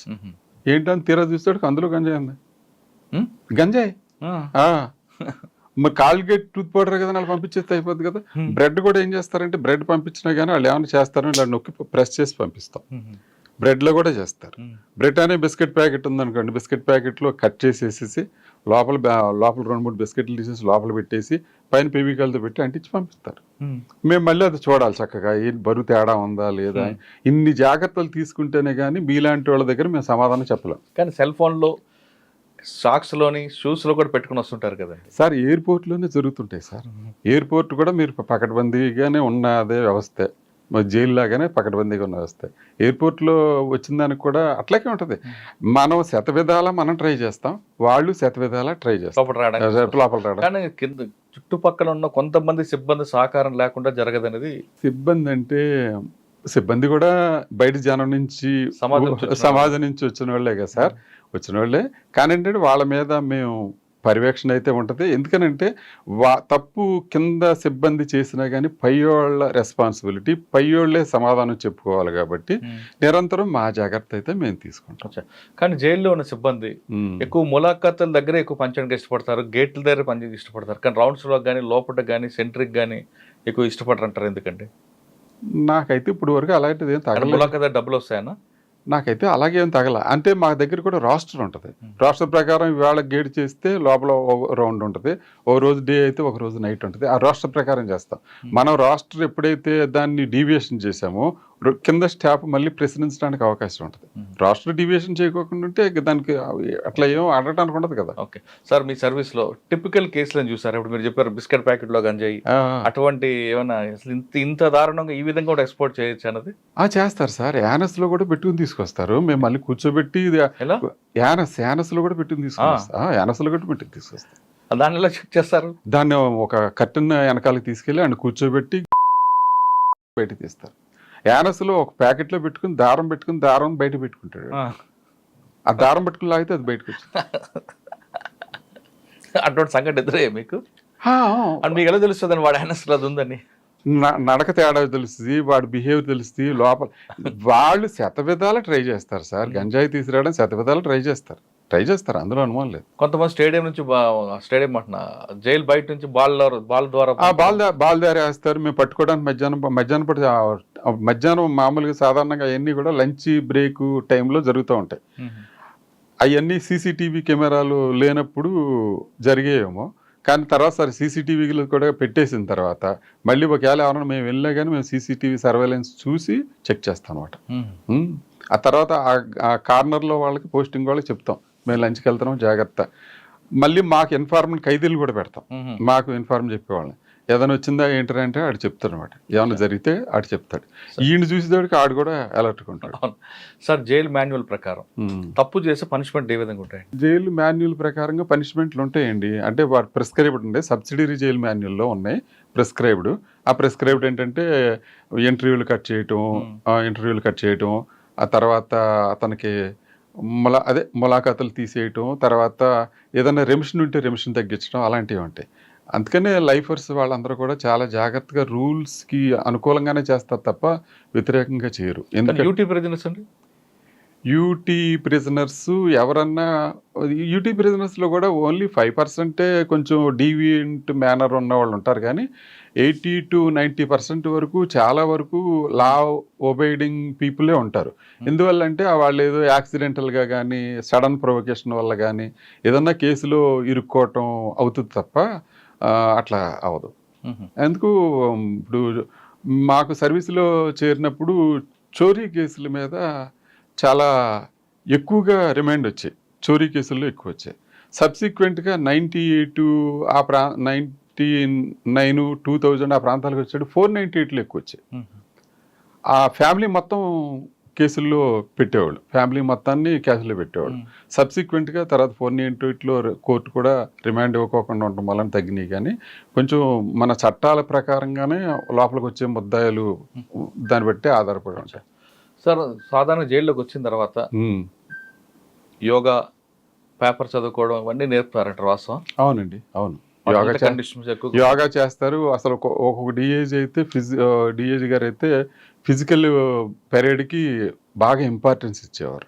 వాళ్ళకి లెఫ్ట్ రైట్ చెప్పడం కానీ వాళ్ళ మూమెంట్ చేయటం కానీ అట్లా కూడా చేయించేవాడు. ఎందుకనంటే వాళ్ళు అందులో కనుక ఎంగేజ్ చేసి వాళ్ళకి యోగాలో కనుక పెట్టినట్టయితే వాళ్ళకి మిగతా డీవియేషన్ ఆలోచనలు అయితే ఉండకోకుండా ఉంటాయి. లేకపోతే idle men's brain is devil's workshop అని అట్లా అదొక ఫేమస్ ప్రోవర్బ్ కాబట్టి అట్లా కాకుండా ఉండాలనే ఈ తాపత్రయం అంతా. జైల్లోకి కొత్తగా ఒక వ్యక్తి వచ్చారు, ఏదో మీరు అన్నట్లుగా 498లోనో లేదంటే రోడ్ యాక్సిడెంట్లోనో అంతవరకు నేరం చేయని వ్యక్తి ఫస్ట్ టైం వచ్చినప్పుడు ఆయన తీసుకువెళ్ళి మీరు పాత నేరస్తుల మధ్యన పెడతారా లేదా సెపరేట్ పెడతారా? ముందుగా ఆయన మూవ్మెంట్స్ అబ్జర్వేషన్ చేసి క్వారంటైన్ అసలు ఎలాగుంటదండి? ముందు సెంట్రల్ జైల్లో పెద్ద జైల్స్ ఉన్నాయనుకోండి, క్వారంటైన్ ఉంటుంది. సాధారణంగా రాగానే పుట్టుమచ్చలు చూస్తారంట వాస్తవం? అవునండి, అది వెరిఫై చేయాలి. లేకపోతే ఇప్పుడు కోర్టులో ఒక అతను వారెంట్ ఇచ్చారు, పుట్టుమచ్చలు ఇచ్చారు, వారెంట్ ఇచ్చారు. అతను కోర్టు నుంచి మన జైలుకి వచ్చేటప్పుడు ముద్దాయి మారిపోతే, కోర్టు నుంచి మన జైలుకి వచ్చేటప్పుడు ముద్దాయి మారిపోతే వేరే వాడు ఎవరో జైలుకి వచ్చేస్తే, అందుకని మనం అన్ని వెరిఫై చేయాలి. సాధారణంగా డీప్గా చెప్పండి సార్, ఖైదీ లోపలికి అడ్మిట్ బ్లాక్ లో తీసుకొచ్చిన తర్వాత అండ్ వెరిఫికేషన్ ఎలాగుంటుంది, ఏ బ్లాక్ కి ఎలా కేటాయిస్తారండి? లేదు, అతను మామూలుగా మేము 2-3 మాటలు అతనితో మాట్లాడేటప్పటికి మాకు కొంచెం అర్థం అవుతుంది. మామూలుగా మాకు సైకాలజీ, క్రిమినాలజీ మీద కూడా సబ్జెక్టులు ఉన్నాయి. తమిళనాడు వెల్లూరులో అందరూ ట్రైన్ అయ్యి ఉంటారు. దాని మీద ఒక ముద్దాయితో మాట్లాడితే ఆ ముద్దాయి ఎట్లాంటి వాడు, వీటి వల్ల ఏం భయం ప్రాబ్లమ్స్ ఉంటాయి అన్నీ మీకు ఎగ్జాంపుల్ చెప్తాను. ఎవరన్నా ఒక అతను భార్యని చంపేసి జైలు కనుక వచ్చాడు అనుకోండి ఉదాహరణకి, మీకు తెలియని విషయం మా అందరికీ అర్థమయ్యేది ఏంటంటే అతని దగ్గర మాకు సూసైడల్ టెండెన్సీ ఉంటుంది. తప్పు చేశారని సూసైడల్ టెండెన్సీ ఉంటుంది. కాబట్టి భార్యని చంపి కనుక జైలుకి వచ్చినట్టయితే మేము అలర్ట్ అయిపోవాలి, సావధానం అయిపోయి అతని మూమెంట్స్ మీద అతనికి వేరే ఒక అతన్ని అప్పచెప్పి అరే కొంచెం ఆయన జాగ్రత్తగా చూసుకోరా, బాత్రూమ్కి వెళ్ళేటప్పుడు ఏం చూసుకోవాలి, లేకపోతే జైల్లోనే సూసైడ్ చేసి చచ్చిపోతాడు. నేను గుడివాడ జైల్లో ఉండగా ఒక అతను ఇలాగే రిమాండ్కి వచ్చాడు. రిమాండ్కి వస్తే నేను మామూలుగా మాకు తెలిసిన విద్య కాబట్టి నేను ఎట్లాగే చేశాను. ఆ జైల్లో ఉన్నంతకాలం పొద్దున్న నైటు లేట్ అయింది బెయిలు. మర్నాడు ఉదయం పొద్దున్నే 6:30కే నేను రిలీజ్ చేశాను. 9:30, 10 పురుగుమంది దాకా చచ్చిపోయాడు ఎక్కడ? బయట. వాళ్ళు ఊరు వెళ్ళిపోయి గడ్డిమేడి దగ్గర పురుగుమంది దాకా చచ్చిపోయాడు. అంటే తప్పు చేశారని చూశారు. అంటే ఏంటంటే మేము అలర్ట్గా లేకపోతే ఎంత ప్రమాదకరమైన పరిస్థితుల్లో మా ఉద్యోగం ఉంటుంది అన్నదానికి ఇది పెద్ద ఉదాహరణ. అంటే భార్యని చంపిన వాళ్ళు మాత్రం ఎందుకండి? అది వీళ్ళకి ఆ సడన్ ప్రొవకేషన్లో ఆ భార్య వేరే వాళ్ళతో ఉండటం వల్ల ఏదో అట్లా చూసి ఇతను సడన్గా అయిపోయి చేసేస్తాడు తప్ప తర్వాత ఇతని మెమరీస్కి అన్నీ గుర్తొస్తాయి. ఆ ఆవిడతో ఇతను గడిపిన మధుర క్షణాలు కానీ, ఆ భార్య ఇతని పట్ల తీసుకున్న కేరు గుర్తొచ్చి కానీ, ఇట్లాంటి అవకాశాలు అయితే ఎక్కువ ఉంటాయి. ఇప్పుడు కూడా జైల్లో ఎప్పుడన్నా మీరు రేరుగా ఎవరన్నా సూసైడ్ చేసుకుంటే చాలా వరకు ఇతను వీళ్ళే ఉంటారు. ఈ రీజన్తో ఉన్నవాళ్ళు ఉంటారు. సార్ అదే విధంగా దొంగతనం చేసిన వాళ్ళు కానీ, రేప్ కేసులో వచ్చిన వాళ్ళు కానీ, చిన్నపిల్లల్ని హత్య చేసిన వాళ్ళు వచ్చిన వాళ్ళ ఫీలింగ్స్ ఎలా ఉంటాయి? వాళ్ళ ఫీలింగ్స్ చాలా వరకు రొటీను క్రిమినల్స్, రొటీను అయిన వాళ్ళు అయితే వాళ్ళంత అఫెండ్ అవ్వరు. మామూలుగా కొత్తగా వచ్చిన వాళ్ళు మట్టుకి చాలా భయపడతారు. సార్ ఫస్ట్ మీరు అన్నట్లుగానే పుట్టుపచ్చలు అన్ని వెరిఫై చేసిన తర్వాత అడ్మిన్ బ్లాక్ పంపిస్తారా, లేదు హ్యాబిచువల్ అఫెండర్ ఎక్కడ ఉంటే ఆ బ్లాకే లేదు, అట్లా పంపించరండి. అట్లా హ్యాబిచువల్ అఫెండర్ పంపించరు. మామూలుగా వాడిని అడ్మిషన్ తీసుకున్న తర్వాత చూస్తాం ఆ కేసుని బట్టి, ప్లస్ కేసు ఎలా ఉంది, తర్వాత అతను మాట్లాడిన తర్వాత మేము కొంచెం గ్రహిస్తాం కదా, గ్రహించిన దాన్ని బట్టి క్వారంటైన్ పంపిస్తాం, అబ్జర్వేషన్లు పెడతాం. ఎందుకనంటే అతని దగ్గర కూడా ఏదైనా ఇన్ఫెక్షన్స్ డిసీజ్ ఉంటే మొత్తం జైలు అంతా వచ్చేస్తుంది. అవును, అది కూడా ఉంటుంది కదా, ఆ కేర్ కూడా తీసుకోవాలి, హైజీనిక్ కూడా ఉండాలి కదా, అందుకని ఆ కేర్ కూడా తీసుకోవాలి కాబట్టి మేము అట్లాగే చేస్తాం. కానీ కొంతమంది జైలుకి వచ్చిన తర్వాత చనిపోతుంటారండి, కారణం ఏమంటారు? మామూలుగా కొంతమంది బయట బాగా డ్రింక్ అలవాటు ఉంటుంది. ఉదాహరణ, బయట బాగా డ్రింక్ అలవాటు ఉంటుంది, అయాచితంగా డబ్బు వచ్చేస్తే ఉదయం నుంచి సాయంత్రం దాకా బ్రేక్ఫాస్ట్, లంచ్, డిన్నర్ కూడా అంతా మందు మీద జరుగుద్ది. సడన్ గా జైలుకి వస్తాడు, మందు దొరకదు, ఏం జరుగుద్ది అప్పుడు? అప్పుడు మీరు ఒకసారి మంగళగిరిలో ఉండగా డాక్టర్ గారిని అడిగా, ఏంటండి ఇటు పరిస్థితి వచ్చినప్పుడేమో చక్కగా సరదా బుల్లులా ఉన్నాడు, ఇప్పుడు ఏంటి ఎలాగైపోయాడు అంటే, ఆడిదేం లేదండి, ఆడి బాడీ ఆల్కహాల్కి ఎడిక్ట్ అయిపోయింది, ఆడి బ్రేక్ఫాస్ట్, లంచ్, డిన్నర్ మొత్తం అంతా దాంతో అది గ్లూకోజ్ తయారు చేసి ఆడి బాడీని నిలబెడుతుంది. ఎప్పుడైతే మీరు అది చేయలేకపోయేదాడికి అటు డేలా అయిపోయాడు. అందుకని అడిగి హెల్త్ మీరు ఎలా చేసేసారు అనుకోండి, మళ్ళీ మామూలుగా సరదా బుల్లులా తయారవుతాడు. ఏదో కొంచెం సెలైన్ అది ఎక్కిచ్చారు, 2 రోజులు ఎక్సైజ్ కేసులు వచ్చినట్టున్నాడు, 2 రోజులు 3 రోజులు ఉన్నాడు, తర్వాత అంతేగాని మీరు మధ్య ఇవ్వలేదు. అబ్బాయి ఎవరు ఇల్లీగల్ యాక్టివిటీస్ చేసి ఉద్యోగం మీద తెచ్చుకుంటారండి. ఇంకోటి ఏంటంటే, ఉద్యోగం అంటే కళ్ళకద్దుకుని చేసుకునే ఉద్యోగం. మేము ఖాళీగా రోడ్డు మీద తిరిగి రోజుల్లో ఎంతో కష్టపడి స్టార్ టెస్ట్ పాస్ అయ్యి ఇంటర్వ్యూ ఫేస్ చేసి ఇన్ని మార్గాలు ఎత్తుక్కున్న తర్వాత మమ్మల్ని సెలెక్ట్ చేసుకుని వచ్చిన తర్వాత అది పోగొట్టుకోవడానికి ఎవరు ఇష్టపడతారు చెప్పండి? కరెక్ట్ అండి. సార్ ఇందాక మీరు చెప్పారు పాత అఫెండర్లందరికీ కొత్త వాళ్ళతో కలపమని, కానీ పోలీసులు చెప్పే ప్రకారం పాత వాళ్ళతో కలిసి కొత్త ఐడియాలు వస్తాయి, అదొక యూనివర్సిటీ అవుతుంది జైల్స్ అంటారు. మరి ఏ బేస్తో అంటున్నారు? యూనివర్సిటీ అవుతుంటే ఎవరు ఖైదీలు చెప్పే వెర్షన్ ఖైదీలు చెప్తారండి, పోలీసులు చెప్పే వెర్షన్ పోలీసు వాళ్ళు చెప్తారు. We are meant for correctional services, మేము దానికోసమే ఉన్నాం, దానికోసమే చేస్తాం. అంటే అందరూ ఒకలా చేస్తారా ఉద్యోగం అంటే, దానికి మేము మా దగ్గర నుంచి సరైన సమాధానం లేకపోవచ్చు. ఉదాహరణ, శ్రీకాకుళం జైలు సూపరింటెండెంట్గా నేను చేశాను. నా టెన్యూర్లో రోజుకు 2,000 రూపాయలు ఖరీదైన కూరగాయలు మార్కెట్లో అమ్మి గవర్నమెంట్కి జమ చేసేవాడు. మెయిన్ రోడ్డు మీద స్టాల్ ఉండేది, ఖైదీల స్టాల్ ఉండేది మెయిన్ రోడ్డు మీద. ధర్మాన ప్రసాదరావు గారు ఆయన వచ్చి కాయగూరలు కొనుక్కెళ్ళి, అక్కడి నుంచి ఆయన రోడ్డు మీదకి వచ్చి ఎవరు ఇక్కడ పెట్టాడు కోర్టు అంటే, ఖైదీల డ్రెస్సు, బయటేమో జిల్లా జైలు శ్రీకాకుళం బోర్డు కనపడేది. ఏంటి జైలు కూరగాయలు కూడా అమ్ముతారని ఆశ్చర్యంగా చూసాడు. మేము ఉండగా అదే పెట్టాం. ఆయన రోడ్డు అవతలే కదా, రోడ్డు అవతల మెయిన్ రోడ్డు మీద పెట్టాం స్టాలు, నేషనల్ హైవే మీద రోడ్డు మీద పెట్టాం. రోడ్డు మీద గార్ సంతకెళ్ళేవాళ్ళు ఖైదీలు, వ్యాన్ ఇచ్చి పంపించేవాళ్ళు, ఖైదీలు ఉండేవాళ్ళు, ఎస్కార్ట్ ఉండేవాళ్ళు, కూరగాయలు సాయంత్రం వచ్చేవాళ్ళు. సాయంత్రం 1950 రూపాయలు అయితే 50 రూపాయలు లాస్ట్లో ఎవరికొకరికి కూరగాయలు అమ్మేసి 2,000 రూపాయలు చలన కట్టించేవాళ్ళు. 2,000 రూపాయలు కూరగాయలు. మేము ఉండగానే సోలార్ పెట్టించాం. సోలార్ ఉదయం 8:30 కాడి నుంచి సాయంత్రం 3:30. It was the first solar installed in prisons department. I proudly నేనే పెట్టేది. సార్ ఖైదీలకి బాగా చదివించి వాళ్ళకి ఏది కావాలంటే చదివించడం, పీజీలు కానీ డిగ్రీలు, మినిమం డిగ్రీ చేయించడం అనేది అంబేద్కర్ ఓపెన్ ఇన్స్టిట్యూట్ లాంటి హెల్ప్ తీసుకుని చేస్తున్నారు. అది వాస్తవం. ఈ విషయంలో మీకు కొంచెం టైం తీసుకున్నా కానీ ఒక పాయింట్ చెప్తా. నేను గుడివాడ జైలు సూపరింటెండెంట్గా ఉన్నప్పుడు రొటీన్గా 3-4 ఖైదీలు రొటీన్గా 4ఓసారి 5ఓసారి రావటం మొదలెట్టారు. నేను 4 సంవత్సరాలు పెట్టాను. హాయ్ అంటారా? 4ఓసారి 3ఓసారి వస్తున్నారు. నాకు కొంచెం ఏంటిది, మనం సంస్కరణలు చేయాలి, సంస్కరణలు చేసి అవకాశం ఉంటే మీడియా ప్రశ్నించినట్టు ఆ రొటీన్గా వస్తున్నాడంటే మేమేం చేసినట్టు. అప్పుడు నేను మేజిస్ట్రేట్ గారి దగ్గరికి వెళ్ళా. సార్, నేను మీకు చెప్పడానికి రాలా, కానీ నేను జైలు సూపరింటెండెంట్ కాబట్టి what is going on inside of the jail, ఈ జైలు లోపల ఏం జరుగుతుందో మీకు చెప్పాల్సిన బాధ్యత నాది కాబట్టి నేను డైరెక్ట్గా మీ ఎంప్లాయీని కాకపోయినా మీరు చెప్పినట్టు నేను చేయడానికే అక్కడ ఉన్నా, కానీ లోపల ఏం జరుగుతుందో మీకు చెప్పడానికి వచ్చాను. సార్ ఇట్లా వీళ్ళు ఇది 4ఓసారి 5ఓసారి వస్తున్నారు ఏ సార్. కేసులోనండి? చోరీ కేసు. సింపుల్గా జైలుకి రావటం, వచ్చి 10 రోజులు 20 రోజులు 1 నెల రోజులు నెల 10 రోజుల్లో వాళ్ళ కేసు తేలిపోద్ది. 3 నెలలు అయిపోతే ఆ జైలు దగ్గర నుంచే రిలీజు. అప్పుడు నేను చెప్పాను, ఏమంటే సార్ మీరు రొటీన్గా ఇలాగే ఇస్తున్నారు, మనం ఒక ఖైదీ మీద ఆ రోజుల్లోనే 123 రూపాయల దాకా ఖర్చు పెడుతున్నాం ఒక రోజుకి. ఇది పబ్లిక్ మనీ. రైతు కష్టపడి చేసిన దాంట్లో, ఉద్యోగి కష్టపడి చేసిన దాంట్లో, పనులు కట్టిన దాంట్లో మనం ఖైదీలకి పెడుతున్నాం. ఇలాంటి సొమ్ము ఇట్లా దుర్వినియోగం అవటం మాత్రం కరెక్ట్ కాదని అనిపిస్తుందండి. వీళ్ళకి మీరు 3 నెలల శిక్ష వేస్తే సబ్ జైలులోంచే రిలీజ్ అయిపోతారు. మీరు వీళ్ళ సంస్కరణలు చేయాలంటే వీళ్ళు రాజమండ్రి సెంట్రల్ జైలు పంపించాలి. సెంట్రల్ జైలు పంపిస్తే అక్కడ ఏదో పని చేయటమో, ఏదైనా చేయటమో, వాళ్ళు ఏదో పని నేర్చుకోవటమో ఏదో జరుగుద్ది. కష్టపడి రూపాయి సంపాదించడం అవుతుంది. అలా కాకుండా మనం ఇక్కడి నుంచే చేయటం మొదలు పెడితే అది ఎట్లా అవుద్ది. నెక్స్ట్ టైం నుంచి మేజిస్ట్రేట్ గారు నా పట్ల కరుణ కట్టించారు. చక్కగా అందరినీ రాజమండ్రి పంపించి ఏర్పాటు చేసి పెట్టారు. రాజమండ్రిలో వెళ్తే వాళ్ళ సంస్కరణలు అయితే తిరిగి వస్తారన్న అభిప్రాయంతో నేను అడిగా. ఎవరైనా అయితే ధైర్యం చేసేవాళ్ళు కాదేమో మేజిస్ట్రేట్ గారికి అలా చెప్పడానికంటే. అది కోర్టుని డిక్టేట్ చేయడానికి నేను రాలేదని నేను ముందే చెప్పాను. కోర్టుని డిక్టేట్ చేయడానికి నేను రాలేదండి. కానీ వాస్తవంగా క్రిమినల్ జస్టిస్ సిస్టంలో మన అందరం భాగస్వామ్యం.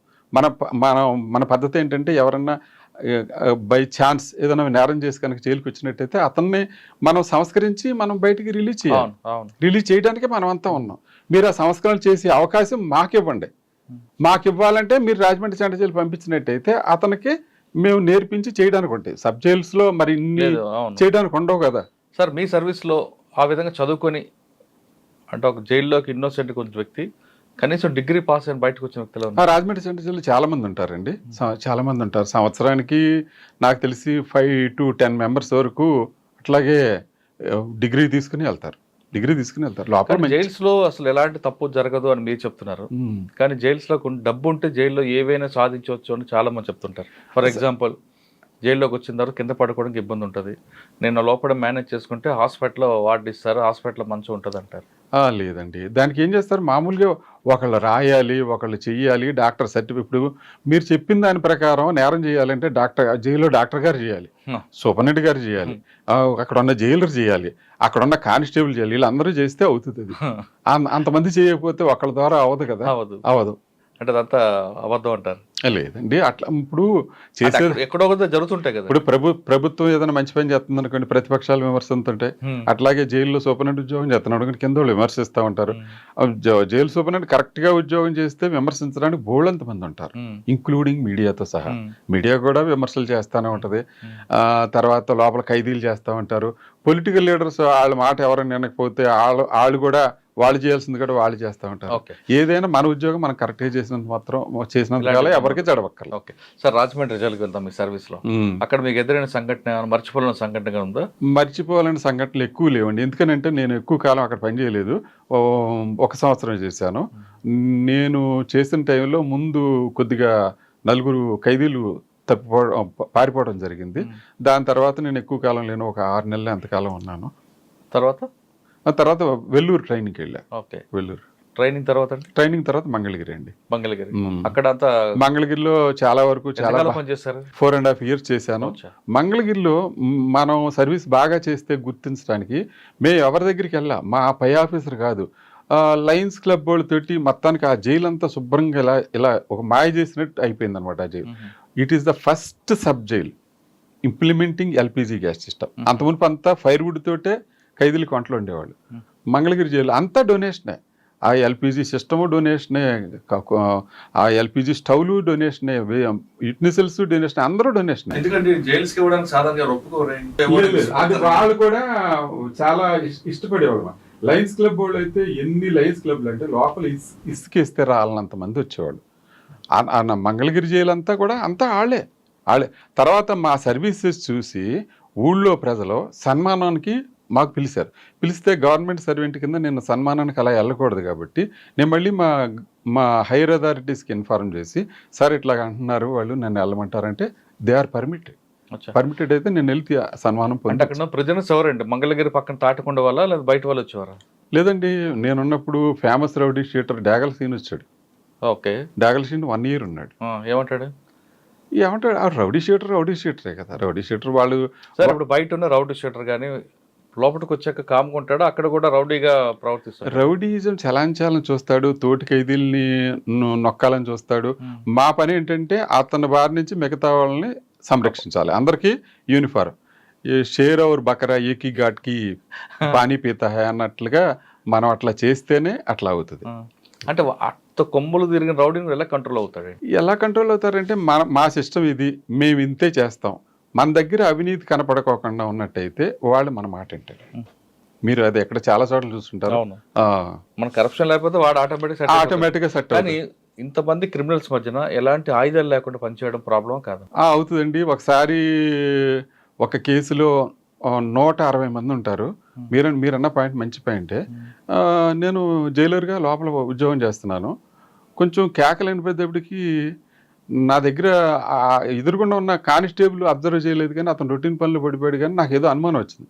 అనుమానం వచ్చి పరిగెత్తుకుంటూ లోపలికి వెళ్ళేటప్పటికి నాగవైష్ణవి కేసులో ముద్దాయిల్ని కొట్టబోతున్నారు. ఎవరు? విజయవాడలో నాగవైష్ణవి మర్డర్ కేసులో ముసలాయన పిల్లని చంపేశారు. అవునండి, ఐడియా ఉంది. చంపేశారు.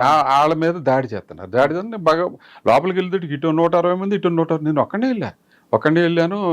జైలర్ గారు వస్తున్నారు. జైలర్ గారు యూనిఫారంలో ఉండే దగ్గరికల్లా వాళ్ళంత దూరంగా వెళ్ళగలిగారంటే మనం ఎంత బాగా ఉద్యోగం చేస్తే వాళ్ళు అంత దూరంగా బాగా వెళ్ళారు. నిజంగా వాళ్ళ మధ్యలోకి వెళ్ళి తీసుకొచ్చారు.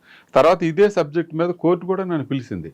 వీళ్ళని రాజమండ్రి సెంట్రల్ జైలు ట్రాన్స్ఫర్ చేస్తున్నారంటే ఎందుకు ట్రాన్స్ఫర్ చేస్తున్నారని అడిగారు. వాళ్ళకి థ్రెట్ ఉంటే మేము చేస్తామండి, ఇక్కడికంటే కూడా రాజమండ్రిలో కొంచెం బాగా ఉంటుంది, ప్లస్ వాళ్ళకి ఇప్పుడప్పుడే విచారం లేదు కాబట్టి అక్కడ పంపిస్తామన్నా. మీకు అలాంటి సంఘటనలు ఏమైనా జరిగినాయి అని నన్ను అడిగారు. అడిగితే నేను చెప్పా, ఇదే సంఘటన మీకు చెప్పిన సంఘటన నేను చెప్పా, ఇలాగే జరిగిందండి. అప్పుడు నేను వెళ్ళి అడ్డం ఉండి నేను చేతులు పెట్టి బయట తీసుకొచ్చా. అప్పుడు తర్వాత వార్డర్ గమనించాడు జైలు గారు ఎవరిని తీసుకొస్తున్నారు. అంటే ఆ అమ్మాయి కాకుండా చిన్నపిల్ల మీద అత్యాచారం కానీ హత్యలు చేసిన వాళ్ళ మీద కొడుతుంటారంటారు. లేదు, మీరు కాదండి, మిగతా అంటే వాళ్ళ అందుకనే మేము సెపరేట్గా పెడతా ఉంటాం. ఇప్పుడు సపోజ్ ఒక ఏసీబీ కేసులో ఒక సర్కిల్ ఇన్స్పెక్టర్ రిమాండ్కి వచ్చాడు, ఉదాహరణ మీకు తెలిసినట్టు, మీకు తెలియటానికి అని నేను ఆ ఉదాహరణ చెప్పాను. ఇప్పుడు అతన్ని జైల్లో పెడితే ఎలా ఉంటుంది? మిగతా ముద్దాయిలతో పాటు కలిపి పెట్టాం అనుకోండి, ఏమనిపిస్తుంది మీకు? వాళ్ళందరూ కలిపి ఈ సిఐ గారిని మీదకి దాడికి వస్తారు. ఇప్పుడు సిఐ గారి మీద దెబ్బ తగిలితే మళ్ళీ మాకే కదండి ఇబ్బంది. అందువల్ల ఏం చేస్తామంటే మేము కూడా చూసి ఇతన్ని ఎక్కడ పెట్టాలో చూసి దాన్ని సెపరేట్గానే పెడతాం. దానికి వేరే వాళ్ళు వేరే అర్థాలు తీసి సిఐ గారు కాబట్టి అన్ని పేరే పెట్టారని అనుకుంటారు. కానీ ఇంటెన్షన్ అయితే ఇదే. కానీ కొన్ని కేసుల్లో కొంతమంది అది అన్యాచురల్ సెక్స్గా అలవాటుపడిన ఖైదీలు ఉంటారు. వాళ్ళని కంట్రోల్ చేయడం ఇబ్బంది అంటారు, వాస్తవం అంటారా?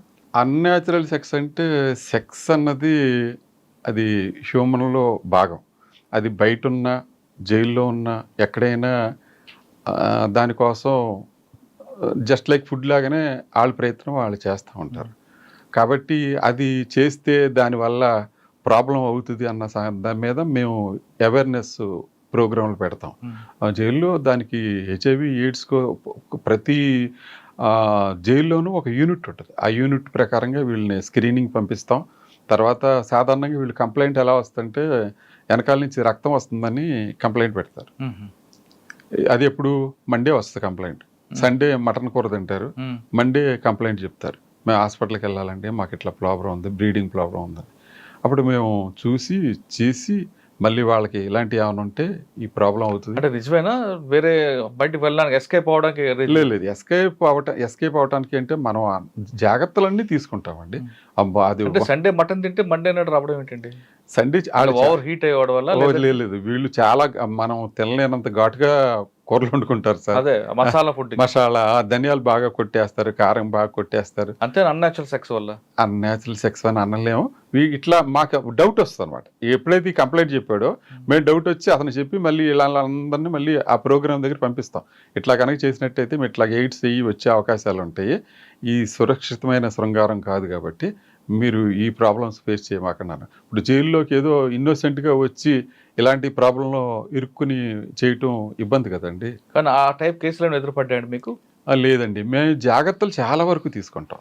అన్యాచురల్ సెక్స్ కేసులు లేదు విజయవాడలో ఉండగా మేము వీటి మీద ఒక వేరే ప్రోగ్రాం పెట్టాం. అప్పట్లో గవర్నమెంట్ దానికి బడ్జెట్ కూడా ఇచ్చేది. దానికి వేరే ఒక ఆఫీసు, తర్వాత కౌన్సిలింగ్ ఒక కౌన్సిలరు, అతను కౌన్సిలింగ్ చేస్తాడు ఖైదీల్ని. సార్ జైల్లోకి వచ్చిన తర్వాత కొత్తగా అంటే యూటీ ప్రిజనర్స్కి వాళ్ళ బాత్రూమ్ వాళ్ళే కడుక్కోవాలి, వాళ్ళ గిన్నెలు వాళ్ళే తోముకోవాలి అంటారు, వాస్తవం? ఇట్లాగే నాకు వెస్ట్ గోదావరి నరసాపురంలో ఉండగా జైల్లో చెకింగ్కి వచ్చిన జ్యుడిషియల్ ఆఫీసర్ అన్నారు, ఏమండి ఖైదీలు దొడ్లు కడగాలంటే కదండి అన్నారు. నేను అన్నాను, ఇప్పుడు ఖైదీలు దొడ్లు కడగడానికి కానీ అన్నం వండటానికి కానీ ప్రభుత్వం వేరే సేవకులను ఎవరిని నియమించరండి. వేరే సేవకులను ఎవరు నియమించరు. వాళ్ళ అన్నం వాళ్ళే వండుకోవాలి, వాళ్ళ కంచం వాళ్ళే కడుక్కోవాలి. ఆడి కంచం ఆడే కడుక్కున్నారు. తర్వాత మరి అన్నం వండిన పాత్ర ఎవరు కడగాలి? అది ఖైదీయే కడగాలి. కూరగాయలు ఎవరు కొయ్యాలి? ఖైదీలే కొయ్యాలి. లిటర్కి వెళ్తారు, ఎవడో సరిగ్గా క్లీన్ చేయకుండా వస్తాడు, ఎవరో ఒకడు ఉండి క్లీన్ చేసి రావాలిగా. ఖైదీల పనులు ఖైదీలే చేసుకోవాలి, బయట వాళ్ళు ఎవరు వచ్చి చేయరు. లోపల ఇప్పుడు మీరు ఏ జైలుకి వెళ్ళినా కానీ చాలా నీట్గా కనపడుద్ది. అది ఎవరి వల్ల బయట ఎవరో సర్వెంట్లు వచ్చి దాన్ని చేయరు, ఖైదీలే చేస్తారు. ఏ జైలు ఖైదీలు అంటే శిక్ష పడ్డ వాళ్ళు చేస్తారా, యూటీ ప్రిజనర్స్ చేస్తారా? శిక్ష పడ్డ వాళ్ళు ఖైదీలు ఉంటారండి. పెద్దవాళ్ళు అయితే ఇప్పుడు సబ్ జైలు ఉంది ఉదాహరణ, సబ్ జైల్లో శిక్ష పడ్డ వాళ్ళు ఉండరు, చాలా వరకు రిమాండ్ వాళ్ళే ఉంటారు. వాళ్ళకి మేమే చెప్పేస్తాం, అరే మీరు వెళ్ళినప్పుడు మీరే జాగ్రత్తగా చూసుకోవాలి అని అట్లాగే చెప్తాం. వాళ్ళు అట్లాగే చేస్తారు, అట్లాగే మెయింటైన్ చేస్తారు. కొన్ని చోట్ల మట్టికి తోటీలు ఉంటారు, కొన్ని మేము సబ్ జైలు నర్సాపురంలో తోటి ఉండేవాడు. ఆ తోటి తర్వాత అతను అదే వాళ్ళు జ్యుడిషియల్ అపాయింట్ చేస్తారు. సార్ సాధారణంగా ఒక లాకప్లో ఒకరిని కానీ ఇద్దరు కానీ కాకుండా ముగ్గురిని ఎందుకు పెడతారండి? ఇద్దరిని అది మాన్యుల్లోని ప్రిస్క్రైబ్డ్ ముగ్గురిని పెట్టాలన్న. ఎందుకు? ఏదన్నా ఇన్సిడెంట్ అయినా కానీ మూడోవాడు సాక్ష్యం చెప్తాడు. అంటే ఇద్దరు కొట్టుకున్న మూడోవాడు సాక్షి ఉంటాడనా? లేదండి, అలా అది మాన్యువల్ ప్రిస్క్రైబ్డ్ అండి. ప్రిస్క్రైబ్డ్ ప్రకారమే మనం ప్రిస్క్రైబ్డ్ ప్రకారం రూల్స్ ప్రకారం చేసినట్టయితే రేపు పొద్దున ఏదైనా ఇబ్బంది అయినా కానీ మనం సేవ్ అవుతాం. ఇప్పుడు అన్నిటికీ సాధారణంగా అన్నిటికీ రూల్స్ ఉండకపోవచ్చు, కానీ all acts done on good faith are legal అని మేము అనుకుంటాం. అట్లాగే మనం ఏ దురుద్దేశం లేకుండా వాడు చేసాం అనుకోండి, మనం వాడికి నిజంగానే ఒంట్లో బాగోలేదని హాస్పిటల్ పంపించాం, ఆడి టీబీ పేషెంట్ అయ్యాడు, ఓకే, ఆడు చాలా కేసులు ఉన్నాయి, ఓకే, అలాగని చెప్పి లోపల ఆపలేం కదా. ఆడు హాస్పిటల్ పంపించాం, పంపించిన తర్వాత హాస్పిటల్ నుంచి ఎస్కేప్ అయ్యాడు అనుకో, హాస్పిటల్ నుంచి ఎస్కేప్ అయితే ప్రిజన్ డిపార్ట్మెంట్ ఎంతవరకు బాధ్యత ఉంటుంది? అక్కడ కాపలా కాసేవాళ్ళు తప్ప కొంతమంది అడగొచ్చు, మీడియా అడగొచ్చు, లేదా పై అధికారులు కూడా అడగొచ్చు, ఈయన ఎందుకు హాస్పిటల్ పంపించావు, వీడి మీద ఇన్ని కేసులు ఉన్నాయి కదా, మరి పొద్దున్న వీడు చచ్చిపోతే సమాధానం చెప్పాల్సింది కూడా ఈయనే, ఇతనే కదా సమాధానం చెప్పాల్సింది. అందుకు అంటే ఒక సెలబ్రిటీకి ఒక సెల్ ఇచ్చారనుకోండి, ఆ సెలబ్రిటీతో పాటు మరి ఇద్దరు వేరే వాళ్ళు పెడతారా? సెలబ్రిటీలు కాదండి. ఇప్పుడు సెంట్రల్ జైల్లో కొంతమంది శిక్ష ఖైదీల్లో బి క్లాస్ వాళ్ళు ఉంటారు, మీకు తెలిసే ఉంటుంది. బి క్లాస్ ఖైదీలకి సెపరేట్ గా వాళ్ళకి సెపరేట్ కిచెన్ ఉంటుంది, సెపరేట్ బ్లాక్ ఉంటుంది, సెపరేట్ ఫెసిలిటీస్ ఉంటాయి, వాళ్ళకి ఉదయం కాఫీ కూడా ఉంటుంది. ఓకే, పడుకునేటప్పుడు ఆయనతో పాటు ఇద్దరు పడుకుంటారా, ఒకడే పడుకుంటాడా? లేదు, సింగిల్ లాకప్ అంటే పనిష్మెంట్ కిందే వేస్తారండి. ఒక్కడిని ఒక 5 స్టార్ హోటల్లో మిమ్మల్ని ఒక్కడనే అందులో పడుకోమని అన్నా కానీ మీరు పనిష్మెంట్గా ఫీల్ అవుతారు తప్ప అదొక ఎంజాయ్మెంట్గా ఫీల్ అవ్వరు. అదొక ఎంజాయ్మెంట్. అంటే జైల్లో అన్నీ దొరుకుతాయి కానీ ఒక ఫ్రీడమ్ ఒకటే ఉండదు. అంతే కదండి, చట్టంలోనే ఉంటుందండి. ఆల్ ఫండమెంటల్ రైట్స్ ప్రకారం అతనికి ఉండాల్సిన హక్కులన్నీ అతనికి ఉంటాయి. ఎందుకు Nagabhushanam Patnaik versus state of AP అని ఒక కేసు వైజాగ్ సెంట్రల్ జైలు మీద ఆయన కేసు వేసాడు. మా ఫ్రీనెస్కి ఈ జైలు గోడలో కరెంట్ వైర్లు, లైవ్ వైర్లు మాకు అబ్స్ట్రక్షన్గా ఉన్నాయి. ఆయన మా బంధువు నాగభూషణ్ పట్నాయక్ గారు. నాగభూషణ పట్నాయక్ బాబు, నీకు నీకు అది కట్టేలు అవుతున్నమాట వాస్తవమే, కానీ జైలర్ గారు ఆయన ఉద్యోగం, ఆయన పెళ్ళంబెట్ల కోసం ఆయన ఉద్యోగం ఆయన చేసుకోవాలి కదా, గోళ్ళ కట్టుకొని సెక్యూరిటీ పీపుల్స్ వార్ నాయకుడు. అంటే అంటే నేను అంటున్నాను కాదు, కానీ ఆ వాల్యూస్ ఉన్న వాళ్ళు నాకైతే తగ్గిపోయారు. అంటే అన్ని వర్గాల్లో తగ్గిపోయారు, మన జనరేషన్లో తగ్గిపోయారు, ఇప్పుడు తగ్గిపోయారు. ఇప్పుడు తర్వాత వచ్చి పిల్లల్లో ఇంకా అసలు అలాంటి వాల్యూస్ చాలా వరకు పోయినాయి. పేరెంట్స్ని చూడకోకుండా రోడ్డు మీద వెళ్ళి కుక్కలకు బిస్కెట్లు వేసి వాళ్ళు తయారయ్యారు తప్ప, ఇంట్లో అమ్మా నాన్న కూడి భోజనం పెట్టరు, బయట మాత్రం బ్రిటానియా బిస్కెట్ను 1 లీటర్ పాల ప్యాకెట్ పెట్టి కుక్కలు పెట్టేవాళ్ళు తప్ప, మనం దాని గురించి మనం కూడా అదే సమాజంలో ఉన్నాం కాబట్టి సమాజంలో ఎత్తుక్కుని ఇందులో ఎంటుకలు వస్తున్నాయని అనుకోవటం తప్పు. సార్, సాధారణంగా నేరస్తుతో కానీ కలిస్తే 6 నెలలు తిరిగితే వారు వీరవుతారు అనేది ఒక సామెత ఉంది. వీరే వారు అవ్వచ్చు కదండి.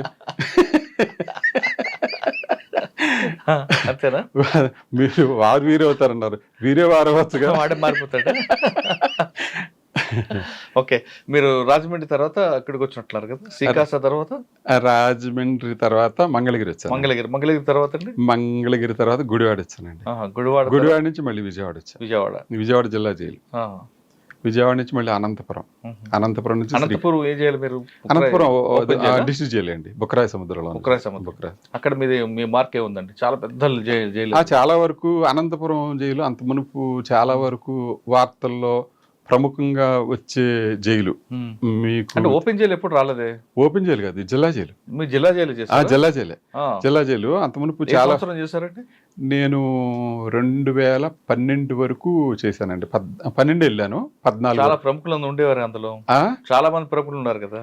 అప్పుడు నాకు ముందు ఇవన్నీ అయిపోయినాయి సంఘటనలు, ప్రముఖులు ఉండటం అవన్నీ అయిపోయినాయి. మేము వెళ్ళిన తర్వాత నేను ఇంకొక జైలరు కృష్ణమూర్తి అని ఇద్దరు ఉండేవాళ్ళం. ఇద్దరం ఫ్యామిలీస్ కూడా లేవు. చక్కగా ఉదయం వెళ్ళి సాయంత్రం దాకా దాన్ని ఉతికి ఆరేసి పెట్టేవాళ్ళం, ఏమీ ప్రాబ్లమ్స్ లేకోకుండా. ఎందుకంటే అంత మునుపు ఏదైనా మైనస్ పాయింట్లు ఉంటే అన్నీ కూడా సెట్ చేసుకుంటూ వచ్చేసాం. అనంతపురం తర్వాత అండి? అనంతపురం నుంచి మళ్ళీ ప్రమోషన్ వచ్చి శ్రీకాకుళం జైలుకి వెళ్ళి. శ్రీకాకుళం జైలు అప్పట్లో అంటే శ్రీకాకుళం మీరు వెళ్ళేసరికి ఆ జైలు అనేది మిగతా రాయలసీమ ఆ టైప్ కాకుండా అదొక పీస్ఫుల్ ఏరియా, కానీ కొంచెం ట్రబుల్ మాంగర్స్ ఉంటారు అక్కడ కూడా. లేదు, ఎవరు మీకు బాగా ఇబ్బంది పెట్టలేదు? శ్రీకాకుళం జైల్లో ట్రబుల్ మాంగర్స్ ఎవరు లేరు. చాలా పీస్ఫుల్ జైలు, చాలా అంటే చాలా. శ్రీకాకుళం జైల్లో గనక మనం గనక వాళ్ళకి కావాల్సిన ఫెసిలిటీస్ అన్ని చక్కగా చేసినట్టయితే వాళ్ళు చాలా మంచి ఖైదీలు, చాలా ఒబీడియంట్ ఖైదీలు. ఏ కేసు ఎక్కువ ఉంటుంది? 490 దొంగతనం ఏముంటాయి? శ్రీకాకుళంలో అన్నీ ఉంటాయండి. అసలు రిమాండ్ తక్కువ, జైలు కెపాసిటీకి చాలా తక్కువ ఉంటుంది. 60-60 మేము ఉన్నప్పుడు 60 అట్లా ఉండేది, చాలా తక్కువ రిమాండ్. కానీ అక్కడ మీ మార్క్ ఏంటండి? శ్రీకాకుళం జైల్లో నాకు ముందు ఎవరో కూడా అటువంటి మార్క్ వేసి ఉండరు, తర్వాత కూడా అంత మార్కు పడదు అందులో. శ్రీకాకుళం జైలుకి 0.8 కిలోమీటర్స్ నుంచి నూతులోంచి నీళ్లు తీసుకొచ్చేవాళ్ళు. తీసుకొస్తే కలెక్టర్ గారి దగ్గరికి వెళ్ళాను, లక్ష్మీ నరసింహ సార్ అని కలెక్టర్ గారి దగ్గరికి వెళ్ళి, సార్ రేపొద్దున మీ పేరు నా పేరు పేపర్లో పడదు సార్, అందులో ఈ యువతల పక్క అతనేమో ఈ చేలోనేమో పురుగు మంది వేస్తున్నాడు, అవన్నీ నూతిలోకి వెళ్తే ఆ నూతుల్లో పడ్డ కప్పలన్నీ కూడా పైప్ లైన్లోకి వస్తున్నాయి, కాబట్టి మనం కొత్తగా వేయాలంటే నీకు ఏం కావాలో చెప్పి అది చేసుకున్నాడు. అట్లాగే 3,75,000 చేసి బోర్ ఇచ్చారు.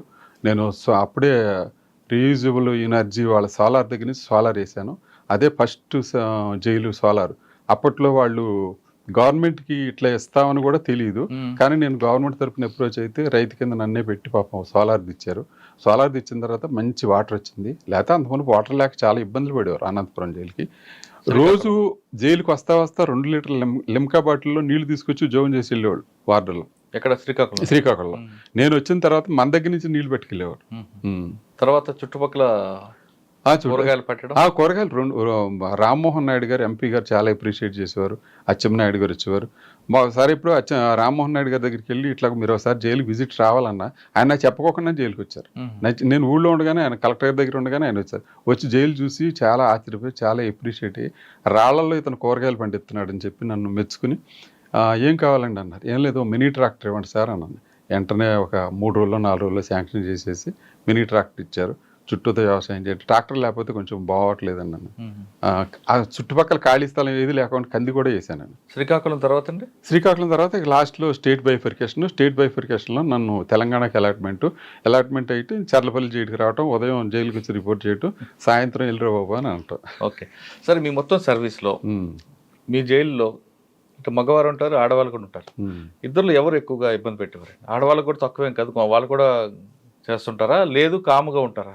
లేడీస్ అండి, సాధారణంగా లేడీస్ ప్రాబ్లమ్స్ అంతగా కాంప్లికేటెడ్గా ఏమి ఉండవు. వాళ్ళది ఏముందండి, వాళ్ళు నాకెప్పుడు కాంప్లికేషన్స్ అయితే క్రియేట్ చేయాలి. వాళ్ళ రిక్వెస్ట్లు చాలా వరకు మాకు ఇంటర్వ్యూలో వస్తే అది ఏమన్నా ఉంటే చూడండి అట్లా మాట్లాడతారు తప్ప ఇంతవరకు లేడీస్ ఎవరు కాంప్లికేషన్ చేసిన వాళ్ళు ఎవరు కనపడలేదండి నాకు. అనంతరం భర్త భార్య జైల్లో ఉన్నారనుకో, జరుగు జైల్లో, వాళ్ళ పిల్లల్ని కలుసుకునే టైం ఎప్పుడు ఇస్తారండి? ఇస్తారండి, మామూలుగా వారానికి ఒకసారి తీసుకొస్తారు, ములాఖతులు తీసుకొస్తారు. ఇప్పుడు రాజమండ్రి సెంట్రల్ జైలు ఉంది, పక్కన ఫిమేల్ జైలు ఉంటుంది, ఇక్కడేమో స్టేట్ జైలు, ఇదేమో సెంట్రల్ జైలు. అందులోంచి ఇందులోకి వస్తారు, పిల్లలతో మాట్లాడుకోవచ్చు, చేయొచ్చు. కానీ పిల్లలు కూడా పుట్టగానే పిల్లలు పుట్టిన కొన్ని రోజులకి ఆ మహిళ నేరం చేసి జైలుకి వచ్చింది, పిల్లలు కూడా జైల్లోకి వస్తారు. అవునండి, అప్ టు 5 years వరకు వీళ్ళు ఇక్కడే ఉంటారు కదా. ఇక్కడే ఉంటారు. మరి వాళ్ళ కేర్ తీసుకోవడానికి ఆమె చూస్తారా, అక్కడ లోపల ఏమన్నా వాళ్ళకి సెపరేట్గా? అయ్యో, నిజంగా చెప్పుకోవాలంటే జైలు డిపార్ట్మెంట్ని బాగా డెవలప్ చేయడానికి అందరూ ఆఫీసర్లు, జ్యుడిషియల్ డిపార్ట్మెంట్ చాలా మంచి మంచి సలహాలు ఇచ్చారు. మీరు అడిగిన దానికి ఒక పాయింట్ ఏంటంటే, నేను శ్రీకాకుళం జైల్లో ఉండగా ఒక చంటిపిల్లోడు కనపడ్డారు, ఆడవాళ్ళ దాంట్లో బ్లాక్లో కనపడ్డారు. డిస్ట్రిక్ట్ లీగల్ సర్వీసెస్ అథారిటీ వాళ్ళతో కొట్టి మాట్లాడి ఈ అమ్మాయి ఏంటంటే చెప్పారు. అంత అయిపోయిన తర్వాత ఆవిడకి డౌట్ వచ్చింది, చంటిపిల్లోడు కదా, శీతాకాలం వేడి నీళ్ళు ఇస్తున్నారా లేదా అని డౌట్ వచ్చి ఆవిడ ఒక పాయింట్ మెన్షన్ చేసింది, ఇలా పిల్లలు ఎవరైనా ఉన్నట్టయితే వాళ్ళకి వేడి నీళ్ళు ప్రొవైడ్ చేయడానికి చేయండి అని ఆవిడ రాసింది. అప్పుడు రాస్తే ఉమ్మడి ఆంధ్రప్రదేశ్లో మొత్తం అన్ని జైల్స్కి 3,75,000 పెట్టి సోలార్ వాటర్ హీటర్ పెట్టారు వాళ్ళ కోసం. మొత్తం అన్ని జైల్స్కి ఆవిడ ఇచ్చిన సలహా అంత కేర్ తీసుకుంటారు. ఎందుకు ఒక మేజిస్ట్రేట్ గారు డిస్ట్రిక్ట్ లీగల్ సర్వీసెస్ నుంచి వచ్చి నన్ను చూశారు. సాధారణంగా మీడియా కానీ కొంతమంది ఎలా ఉంటుందంటే, ఏదో క్రిటిసైజ్ చేద్దాం జైలుకి వచ్చి, ఏదన్నా ఫాల్ట్ ఫైండ్ చేద్దాం అన్న ఉద్దేశం మీదే వాళ్ళు ఎంటర్ అవుతారు. నన్ను అడిగారు, ఇది కూడా చూడండి, ల్యాబొరేటరీస్ కూడా చూడండి. ల్యాబొరేటరీస్ నేను ఎందుకు చూడాలని అడిగారు నన్ను. ఎవరు? ఒక డిస్ట్రిక్ట్ లీగల్ సర్వీసెస్ మీరు తప్పకుండా చూడాలండి, చూసి ఆ కండిషన్స్ ఎలా ఉన్నాయో మీరు అందులో రాయండి, తప్పు ఉంటే తప్పు రాయండి, అందులో ఏదైనా మిస్టేక్ ఉంటే మేము సరి చేసుకుంటాం, మీరు రాయండి అని. అంటే నన్ను చూడమని, అది మీరు అది కూడా చూడాలండి, కిచెన్ చూడాలి, ముద్దాయిలు చూడాలి, వాళ్ళ బెడ్డింగ్ చూడాలి, వాళ్ళ లివింగ్ కండిషన్స్ చూడాలండి. ఆవిడ అతి కష్టం మీద వచ్చి నేను ఆవిడకి ఛాలెంజ్ చేశా, మీ ఇంట్లో కంట నా ఇంట్లో కంట శుభ్రంగా లేకపోతే నా మీద రిమార్క్ రాయండి. అంత మాట అనగలగాలంటే మన దగ్గర ఎంత ధైర్యం ఉండాలి. అవును, వచ్చారు ఆవిడ, వచ్చారు, చూశారు. ఆవిడేం అనలేక కిచెన్కి వచ్చిన తర్వాత ఇదేంటి అంది. అది పెరుగు మేడం అన్న. పెరిగిస్తారా, మజ్జిగ ఇస్తారనుకుంటా కదా, మజ్జిగ పోస్తారనుకుంటా కదా. లేదు మేడం అని ఇలా తిప్పా ఆవిడ ఎదురుకున్నాను. ఆవిడ పడిపోద్దామని వెనక్కి వెళ్ళింది. పడిపోద్ది మేడం, గట్టిగా ఉంటుంది మేడం ఇది అని చూపించాను. అది అయిపోయిన తర్వాత రైస్ చూసి నో, ఈ రైస్ నేను యాక్సెప్ట్ చేయను, దుడ్డు బియ్యం ఈ ఖైదీలే మీరు తింటారండి ఈ ఇంట్లో, మేము తింటామా అండి, మా ఇంట్లో తింటారా అండి అంది. మేడం గవర్నమెంట్ ఇచ్చే రైస్ అది, సివిల్ సప్లై మేము చేయడానికి ఏం లేదు, మీరు బాస్మతి రికమెండ్ చేయొచ్చు. అదేంటి అలా అండి? అవునండి, అప్పుడు కేసీఆర్ గారు వెనకబడిన హాస్టల్కి సన్నబియ్యం రికమెండ్ చేశారు తెలంగాణలో. మీరు బాస్మతి రికమెండ్ చేస్తే కనీసం సన్నబియ్యం అన్న వస్తాయి, మీరు రికమెండ్ చేయండి, తప్పే ఉంది అందులో. అట్లాగే మేడం గారు వాటర్ చిన్నపిల్లలకి రావాలని రికమెండ్ చేశారు, 3,75,000 పెట్టి మొత్తం రాష్ట్రం అంతా ఇచ్చారు. ఏమంటారు, మీరు రాయాలంటే రాయండి, రైస్ నచ్చలేదంటే రాయండి. గవర్నమెంట్ సప్లై, సివిల్ సప్లైస్ ఇచ్చిన రైసు, అందులో రాళ్ళు ఉంటే తప్పు, ఇంకేదైనా ఉంటే తప్పు, కానీ అన్నం లావుగా ఉంటే అది సూపరింటెండెంట్ తప్పు ఎలాగవుతుంది? కానీ ఎందుకండి అన్నం ఎక్కువ బయటకు వేస్టేజ్ వచ్చేస్తుంటుంది, అంటే తిన్నక లేదంటే ఎక్కువైపోయా? లేదండి, అంటే వేస్టేజ్ బయటకు వస్తారా? సాధారణంగా ఇప్పుడు మనం పెళ్ళిళ్ళకి వెళ్తాం, మీరు నేను పెళ్ళికి వెళ్తే చాలా వరకు కుడి చేతి తింటా కానీ మనం ఎడం చేయి అడ్డం పెడతాం, ఇది వేయొద్దు, ఇది స్వీట్ వేయొద్దు, ఇది వేయొద్దు అని పెడతాం. అలాగ అందరూ ఫాలో అవుతారా? కాదు. అందరూ ఫాలో అవ్వరు. భోజనానికి విలువిచ్చి అది ఒక రైతు పండించాడు, అది ఎంతో కష్టపడితేనే కానీ చెమట ఉడితేనే కానీ ఈ ఇస్త్రీలోకి రాలేదు అన్న భావం ఉన్నవాళ్ళే అట్లా చేస్తారు. వేస్టేజ్ అవ్వకూడదు. నువ్వు తిను, నువ్వు ఎంతైనా తిను, తినటానికి లిమిట్ ఉండదు, కానీ వేస్టేజ్ అవ్వకూడదుగా. అట్లాంటి మైండ్ సెట్ ఉంటే పర్వాలా. ఆ మైండ్ సెట్ లేనప్పుడు వేస్టేజ్ అంతే. సాధారణంగా యూటీ ప్రిజనర్ కానీ ఎన్ని గ్రాముల రైస్ కేటాయిస్తారండి? ఎన్ని గ్రాముల కూర కానీ, ఎన్ని గ్రాముల మటన్ కానీ, లేదా ఎన్ని గ్రాముల చికెన్ కానీ? పాత స్కేల్ అయితే 1/2 కేజీ కూరగాయలు ఉండేయండి పాత స్కేలు. అలాగే 300 గ్రాములు రైస్ రిమైండ్ వాళ్ళకి ఉండేది. చాలా వరకు అదంతా సరిపోద్దండి. మీరు అన్నారు చూసారా వేస్టేజ్ బయటకు వెళ్తుందని, దాన్ని బట్టి మీకు అర్థం. అది ఎవరు కూడా ఇన్సఫిషియెంట్గా ఉంటారు.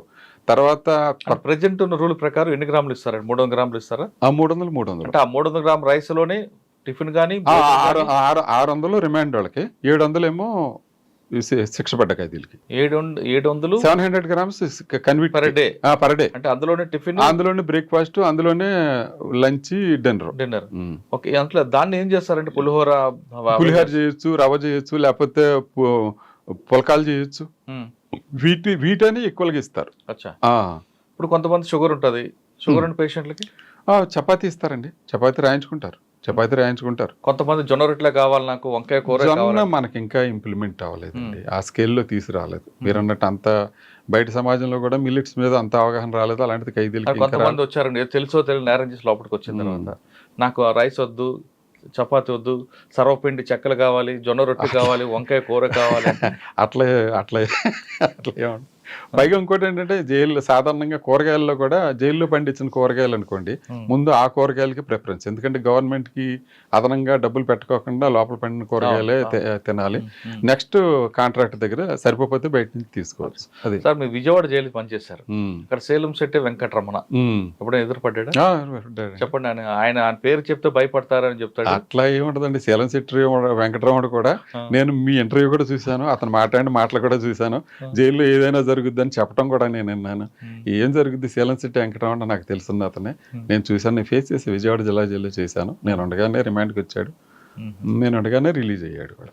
సార్ మీ సర్వీస్లో మీకు బాగా గుర్తుండిపోయిన నాకు సంఘటన, ఈ జైలు నా వల్ల డెవలప్ అయింది, ఈ జైల్లో నేను కొన్ని చేయలేకపోయానని కానీ, లేదు ఈ వ్యక్తి నేను మార్చలేకపోయానని కానీ, లేదు ఇంకొకటి ఈ వ్యక్తి నాకు సర్వీస్లో మర్చిపోలేని విధంగా నన్ను ఇబ్బంది పెట్టాడని కానీ? ఇబ్బంది పెట్టడం అంటే అట్లా ప్రత్యేకంగా మనం వ్యక్తిగతంగా ఫీల్ అవ్వాల్సిన అవసరం అయితే లేదు. అది అందులో మనం సూపరింటెండెంట్ క్యారెక్టర్లో మనం ఉద్యోగం చేయాలి. ఇండివిజువల్గా భోగేశ్వరరావు వేరు, ఆ జైలు సూపరింటెండెంట్ వేరు. జైలు సూపరింటెండెంట్కి ఏమైతే ఫెసిలిటీస్ ఉన్నాయో, ఏమైతే చట్టం వెసులుబాటు ఇచ్చిందో ఆ ప్రకారం పనిచేసుకుంటూ వెళ్ళటమే. మోర్ దాన్ దట్ అది కనుక దాటినట్టయితే మనం చేయగలిగింది ఏం లేదు. అలాగే నాకు సర్వీసులో బాగా సంతోషాన్ని ఇచ్చిన జైలు శ్రీకాకుళం జైలు. శ్రీకాకుళం జైల్లో నేను పాదం పెట్టేటప్పటికి ఒక రకంగా ఉంది, నేను కాలు బయట పెట్టేటప్పటికి వేరే రకంగా అయింది. కొంతమంది అయితే నన్ను అడిగారు, నీకు రివార్డ్ ఇవ్వలేదు అని. నేను రివార్డ్ కోసం అయితే నేను పనిచేయలే, నా మానసిక తృప్తి కోసం నేను పనిచేశా. ఈ జైలు అంతకుముందు ఎలా ఉందో నా ముద్ర వేస్తే, ఈ ఫిల్మ్ బై రాజమౌళి అన్న ముద్ర వేసా అని ఎలా విడుదల చేస్తాడో అలాగే శ్రీకాకుళం జైలు నుంచి నేను బయటకు వెళ్ళేదాడు నాకు అట్లాగే ఉండాలి. అట్లాగే అన్నీ మార్చా, సర్వం మార్చా. హుదూద్ తుఫాను కూడా నేను ఉండగానే జరిగింది. ఆ హుదూద్ తుఫాను కూడా శ్రీకాకుళం ఊరంతా చీకట్ల మయం, కానీ ఒక్క శ్రీకాకుళం జైలు మట్టికి ఫ్లడ్ లైట్ల మయం. ఎందుకంటే ఫుల్గా జనరేటర్ పెట్టాం, ఫుల్గా ఆయిల్ తెచ్చుకున్నాం, ఫుల్గా పెట్టాం. మా డిఏజీ గారు ఫోన్ చేసి అడిగారు, భోగేశ్వరరావు ఎలాగా ఏమైనా ఇబ్బంది? ఏం ఇబ్బంది లేదు సార్, ఊరంతా డేంజర్ సార్, మాకు మాత్రం ఏం ప్రాబ్లం లేదు. తెల్లవారుజామున ఒక టేక్ షీట్ పడిపోయి పైప్ లైన్ ఊడిపోయింది. అప్పటికప్పుడు అది మిషనరీ షాప్కి వెళ్ళి ఒక పైప్ తీసుకొచ్చి 2 క్లాంప్లు వేసేసి మా తెలివితేటలతో దాన్ని బిగించేసేసి మళ్ళీ రిస్టోర్ చేసేసాం మధ్యాహ్నానికల్లా. సార్ మీరు ములాఖతులు చాలా చూసుంటారు మీ సర్వీస్లో, ఇన్నర్ ములాఖత్ అవ్వచ్చు, అవుటర్ ములాఖతులు ఎవరికి ఇన్నర్ ఇస్తారు, ఎవరికి అవుటర్ ఇస్తారండి? ఇప్పుడు అసలు ములాఖతులు విధానమే మారిపోయింది చాలా వరకు. ఇప్పుడు మీరు అనుకున్నట్టు అనంతపురం జైలు ఉంది, అనంతపురం జైల్లో గ్లాస్కి అవతల ఫోన్ అటు ఫోన్ ఇటు. ఎందుకంటే ఆ తీగల్లోంచి కూడా ఏమన్నా మన ఈ ఐటమ్స్ వెళ్ళిపోతాయని అద్దాల్లో పెట్టేసి అటు ఫోన్ ఇటు ఫోన్ పెట్టారు. అవును, కానీ కొన్ని ఇన్నర ములాఖతులు ఉంటాయి కదండి. ఇన్నర్ ములాఖత్ అంటే ఇప్పుడు లీగల్ ములాఖత్ ఉంది. లీగల్ ములాఖత్ ఇన్నర్లో పిలుస్తారు, అతను పిలుస్తారు, సంతకం పెట్టిస్తారు. కానీ చాలా ములాఖతులు చూస్తుంటారు మీరు. కానీ ఒక ప్యాథెటిక్ కేసు అని గుర్తుందండి. పిల్లలు ఏడుస్తుంటారు, భార్య వచ్చి భర్త కోసం ఏడుస్తుంది, అమ్మ వచ్చి కొడుకు కోసం ఏడుస్తుంటుంది. చాలా నేను కొన్ని జైలు చూసినప్పుడు చాలా బాధ అనిపిస్తుంటుంది. వాళ్ళు తెలుసో తెలియని నేరం చేసి లోపలికి వస్తాడు, ఆ కుటుంబం చిన్నాభిన్నం అయిపోతుంటుంది. నాన్న ఎప్పుడు వస్తాడని పిల్లలు అడుగుతుంటారు. బాబుని చూడగానే ఆయన కూడా జైల్లో మీరు అన్నట్టు ఇవన్నీ మాకు కనపడతాను అంటే భార్య వస్తూ ఉంటుంది. ఏం చేస్తుంది ఇప్పుడు ఆ అమ్మాయికి ఇంటి దగ్గర ఏం ఫ్లాట్ ఉండదు, వచ్చేటప్పుడు ఈడేమో ఏటీఎం కార్డు ఇవ్వడు, ఈడొచ్చి జైల్లో కూర్చుంటాడు. ఆ అమ్మాయి ఇంటర్వ్యూకి వస్తే ఎక్కడ సంపాదించి వీడికి అరటిపళ్ళు బ్రెడ్ తీసుకురావాలి, ఎక్కడ ట్రావెలింగ్ ఖర్చులు పెట్టుకుని ఇతన్ని పలకరించాలి. ఇలాంటి సిచ్యువేషన్ అన్నీ మా కళ్ళెదురకుండా జరుగుతాయి. మనం అందులో చేయగలిగింది ఏమీ లేదు. కానీ కొంతమంది లోపలికి వచ్చి పశ్చాత్తపడి ఇప్పుడు ఫ్యామిలీ కోసం ఏడుస్తుంటారు కదా, అటువంటి వాళ్ళు చూసారు? చెప్తూ ఉంటారు, మాతో మాట్లాడుతూ ఉంటారు. ఇట్లా పొరపాటు జరిగింది, ఇట్లా పొరపాటు జరిగింది అని అంటారు. చట్టంలో కూడా గుడివాడ జైల్లో ఉండగా ఒక అతను 498లో వచ్చాడు. 498లో వచ్చిన తర్వాత మళ్ళీ రెండోసారి ఎంసీకి వచ్చాడు, మెయింటెనెన్స్ కేసులో వచ్చాడు. రెండో కేసులో వచ్చిన తర్వాత నేను శ్రద్ధ పెట్టి అతన్ని పిలిచి, ఏంటి యశోబు ఈ కేసు ఎంతకాలం అని ఇలా తిరుగుతావు, నువ్వు బయటికి వెళ్తే పని చేసుకుంటావు కదంటే, ఏం చేయనండి మా నాన్నోళ్ళు వాళ్ళు ఒప్పుకోవట్లేదండి అన్నాడు. నన్ను మాట్లాడమంటే నేను మాట్లాడతాను అన్న. మాట్లాడండి అన్నాడు. నేను మేజిస్ట్రేట్ గారిని కలవడానికి వెళ్తే ఈ భార్య తాలూకు పేరెంట్స్ అక్కడ నుంచి ఉన్నారు. నాకు తెలీదు వాళ్ళ పేరెంట్స్ అని. నేను వెళ్తుంటే ఆయనే సూపరింటెండెంట్ గారు, వీళ్ళ దగ్గరే యేసుబాబు జైల్లో ఉన్నాడని అనుకున్నాను. అంటే నేను తిరిగి వచ్చేటప్పుడు నమస్కారం పెట్టారు వాళ్ళు. ఈ అమ్మాయి ఏంటి ఇలాగండి యేసుబాబు అండి. సరే అయితే ఓ పని చేస్తారా, నేను మాట్లాడతాను, మీరు వస్తారంటే మీరు మాట్లాడండి అయ్యారు, మాకు పిల్ల కాపురం పాడైపోయిందని మాకు బాధగా ఉందని. అప్పుడు వీళ్ళ లాయర్ని, యేసుబాబు లాయర్ని పిలిచి అడిగా, ఏమయ్యా ఏంటి వాళ్ళు వచ్చేలాగా ఉన్నారు, రాజీకి వచ్చేలాగా ఉన్నారు, మనం మాట్లాడి వాళ్ళు కలిసి కాపురం చేసుకోవడానిక, మేము రాత్రి అనక పగలనక కష్టపడి పనిచేసి నల్లకోట వేసుకుందాం. ఎవరు? లాయర్. అడ్వకేట్ అన్నాడు. వాళ్ళు కలిసి కాపురం చేసుకోవడానిక, మేము రాత్రి అనక పగలనక కష్టపడి నల్లకోట వేసుకుందాం అన్నాడు. ఏంటండి ఆ మాట? నాతో ఫ్రెండ్లీగానే ఉంటాడు, నాతో కాఫీ తాగేవాడు, అట్లా మాట్లాడు. ఇది జీవితం అండి, ప్రాక్టీస్ కాదు, జీవితం అది అని అన్న. తర్వాత వాళ్ళిద్దరు కలిశారు. తర్వాత వాళ్ళకి పిల్లోడు పుట్టిన తర్వాత ఈ యేసుబాబు తండ్రి పిల్లోడిని ఎత్తుకుని మెడలో బంగారు చైన్ వేసుకుని తీసుకుని నా దగ్గరికి వచ్చాడు. సార్ మీ వల్ల మాకు మనవడు పుట్టాడు సార్, ఇదోటి సార్ చైన్ చేయించాను అని అన్నాడు. ఫోన్ లేరా, నా మాట వల్ల మీ కాపురం సెట్ అయింది, అట్లాంటి కొంచెం మంచి మన వల్ల వీళ్ళకి మేలు జరిగింది అని అంటే చాలా ఇష్టమే కదా. అట్లాగే శ్రీకాకుళం జైల్లో లైఫర్స్ ఉండేవాళ్ళు, జీవో ఇచ్చింది గవర్నమెంట్, బొటాబొటిగా రిలీజ్ అవుతారా లేదా అన్న సంశయంలో ఉన్నారు. ఉంటే నేను వాళ్ళ రికార్డ్ అంతా వెరిఫై చేస్తే 1 or 2 రికార్డులో మిస్టేక్స్ కనపడి వైజాగ్ సెంట్రల్ జైలుకి రాశా. క్లారిఫికేషన్ తీసుకుని వాళ్ళకి చేసి, నేను ఎంతవరకు అయితే మ్యాక్సిమం రెమిషన్ ఇవ్వచ్చు అంత మ్యాక్సిమం రెమిషన్ ఇచ్చేసి, డీజీ గారికి కూడా మీరు కూడా మ్యాక్సిమం రెమిషన్ ఇవ్వండి అని నేను రాస్తే డీజీ గారు నన్ను క్లారిఫికేషన్ అడిగారు. ఏంటి భోగేశ్వరరావు, అందరికీ రెమిషన్ ఎట్లాగా యూనిఫారంగా ఎట్లా ఇస్తారు అని అంటే, అందరూ మంచివాళ్ళేనండి, వాళ్ళందరూ బాగా చేయబట్టే నేను రోజుకి 2,000 రూపాయల కూరగాయలు నేను జైలు డిపార్ట్మెంట్ తరఫున అమ్ముతున్నా, వాళ్ళందరూ పనిచేస్తున్నారు కాబట్టి. అలా కాదు, కొంతమంది బాగా చేసేవాళ్ళు, నా దగ్గర అట్లాంటి వాళ్ళు ఎవరు లేరండి. మీరు కూడా అడుగుతున్నారు చాలా వరకు, ఏమన్నా ముద్దాయి మిమ్మల్ని ఇబ్బంది పెట్టాడా, ఏమన్నా ట్రబుల్ పడ్డారా. మనం చాలా వరకు మనం నిజాయితీగా, నిబద్ధతగా, పార్షియాలిటీ లేకుండా ఉద్యోగం చేస్తే 10 మందిలో ఒక 8 మంది అన్నా ట్రబుల్ పెట్టాలని మాత్రం ప్రయత్నం చేయరు. అవును, ఇద్దరు ఉంటారు, ఎక్కడ ఉంటారు. 1 or 2 అన్నది అది అన్అవాయిడబుల్, దాన్ని మనం పట్టించుకోకర్లా. అప్పుడు ఈ ఇద్దరికి కూడా 8 మందే సమాధానం చెప్తారు. ఇలాంటి వాడు కనుక మనకు లేకపోయినట్టయితే ఈ వ్యవస్థ భ్రష్టు పట్టిపోద్దురా అని అందులో ఆ ఇద్దరిని ఈ 8 మంది చెప్పగలుగుతారు.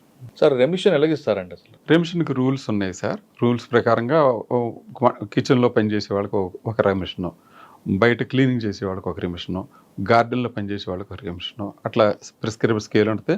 ఆ స్కేల్ ప్రకారం ఇస్తారు. ఏదైనా రెమిషన్ 1/3 ఆఫ్ ది సెంటెన్స్ మాత్రం మించకూడదు. సపోజ్ 3 సంవత్సరాల శిక్ష ఉందనుకోండి, 1 ఇయర్ కంటే మించకూడదు అట్లా.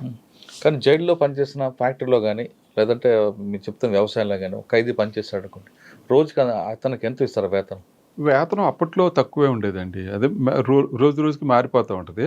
అది వేతనం అంటే ఆ ఉత్పాదకతో సంబంధం పడ్డ వేతనం కాదు కదండి. అతనికి పని కల్పించాలని బాధ్యత గవర్నమెంట్ది. అతనికి ఏదో ఒక యావిగేషన్లో అతనికి పెట్టడానికి అది బయట వచ్చి లేబర్తో పోల్చడం అన్నది మాత్రం సరే లేబర్ యాక్ట్ ప్రకారం కాదు. సరే అయితే కాదు. సార్ ఫైనల్గా చెప్పండి, మీరు సర్వీసులకు వచ్చినప్పుడు డిపార్ట్మెంట్ ఎలాగుంది?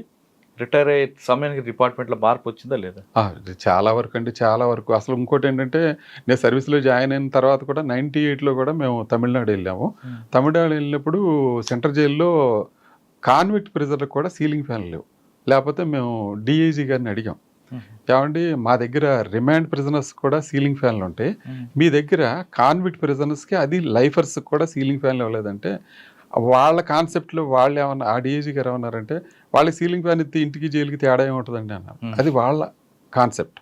కానీ అప్పటికే మాకు నిజంగా చెప్పుకోవాలంటే చాలామంది ఆఫీసర్లు అందరూ దీని మీద మేధోమథనం చేసి ఈ స్కేల్ మార్చడానికి ఒకటి, డైట్ మెనూ మార్చడానికి ఒకటి, ఈ హైజెనిక్గా ఫుడ్ ఎలా పెట్టాలన్నది నిజంగా చెప్పాలంటే మినరల్ వాటర్తో బియ్యం కడుక్కుని మీ ఇంట్లో పెట్టుకుంటారా సార్? శ్రీకాకుళం జైల్లో మినరల్ వాటర్తో కడిగి పెట్టేవాడు. ఎందుకనంటే మామూలు నీళ్ళు, మాకు మినరల్ వాటర్ రోజుకు 3000 లీటర్లు వస్తుంది. అది ఖైదీలు అడిగారు నన్ను, ఎందులో సార్ అసలు ఎందులో పెట్టమంటారు? అరే ఇందులో మళ్ళీ ఆ నీళ్ళు పెడుతుందని మినరల్ వాటర్ పెట్టు. అన్నీ బాగుంటాయి కానీ ఫ్రీడమ్ ఒకటే ఉండదు. అన్నీ బాగుంటాయండి. అసలు జైల్లో పేపరు టీవీ పేపర్ ఇస్తారండి. పేపర్ ఇస్తారు, ఏదో ప్రిస్క్రైబ్డ్ ఉంటుంది. ఒక 4గురికో 6గురికో పేపర్ తీసుకోవాలని ఉంటుంది. అట్లా పేపర్ ఇస్తారు, క్యారమ్ బోర్డు ఉంటుంది, టీవీ ఉంటుంది. బయట అన్ని ప్రైవేట్ సినిమాలు వస్తాయా? టీవీలో ప్రైవేట్ సినిమాలు రావండి, దూరదర్శనే వస్తాయి మామూలుగా. అంతేగాని మరి మాకు సీరియల్ చూడాలంటే అట్లాంటిది లేదు, బయటకు వచ్చి చూడాల్సిందే. సార్ కొంతమంది జైలు అధికారులు అంటే మీలాంటి వాళ్ళని కాదు, కొంతమంది మాత్రం రిలీజ్ అయిన లోపల ఉన్న ఖైదీలతో ఆ ఫ్రెండ్షిప్ కంటిన్యూ చేసుకుంటూ బయటకు వచ్చా కూడా అదే కంటిన్యూ అవుతున్న కొన్ని సంఘటనలు ఉన్నాయి. అంటే మంచిగా అవుతుంది, ఇటు చెడుగా అవుతుంది. మంచిగా అయిన వాళ్ళు వీళ్ళ కుటుంబాల్లో ఫంక్షన్కి రావచ్చు, లేదు చెడుగా ఉన్న వాళ్ళు బయటకు వచ్చి నాకు జైలు సూపర్, నాకు ఫ్రెండ్ అంటూ మీకు బెయిల్ ఇప్పిస్తానో లేదు జైల్లో బాగా చూసుకుంటానో ఒక మరో రకంగా ప్రలోభాలకు గురి చేస్తూ ఒక క్రైమ్ చేస్తుంటారు. ఇప్పుడు మీరు చెప్పిన మాటలోనే సమాధానం ఉంది. ఏంటంటే అలా ప్రలోభాలు చేస్తే రేపు పొద్దున్న రిస్క్ ఎవరికే? ఈ ఆఫీసర్కే కదా. అలాంటి ఆఫీసర్ అలాంటి ధైర్యం చేశాడంటే అది అతను ఫేస్ చేయాలి. అటువంటి వాళ్ళు మీకు ఎదురుపడ్డారు? లేదండి, మాకు అట్లాంటి ఎదురుపడలేదు. సాధారణంగా ఇప్పుడు నేను విజయవాడ జిల్లా జైల్లో చేశాను. చాలామంది రౌడీ షీటర్లు జైలుకి వచ్చారు. సేమ్ రౌడీ షీటర్లో నేను ఎప్పుడైనా ట్రైన్లో జర్నీ అవుతుంటే అప్పుడప్పుడు ఎదురుపడుతుంటారు.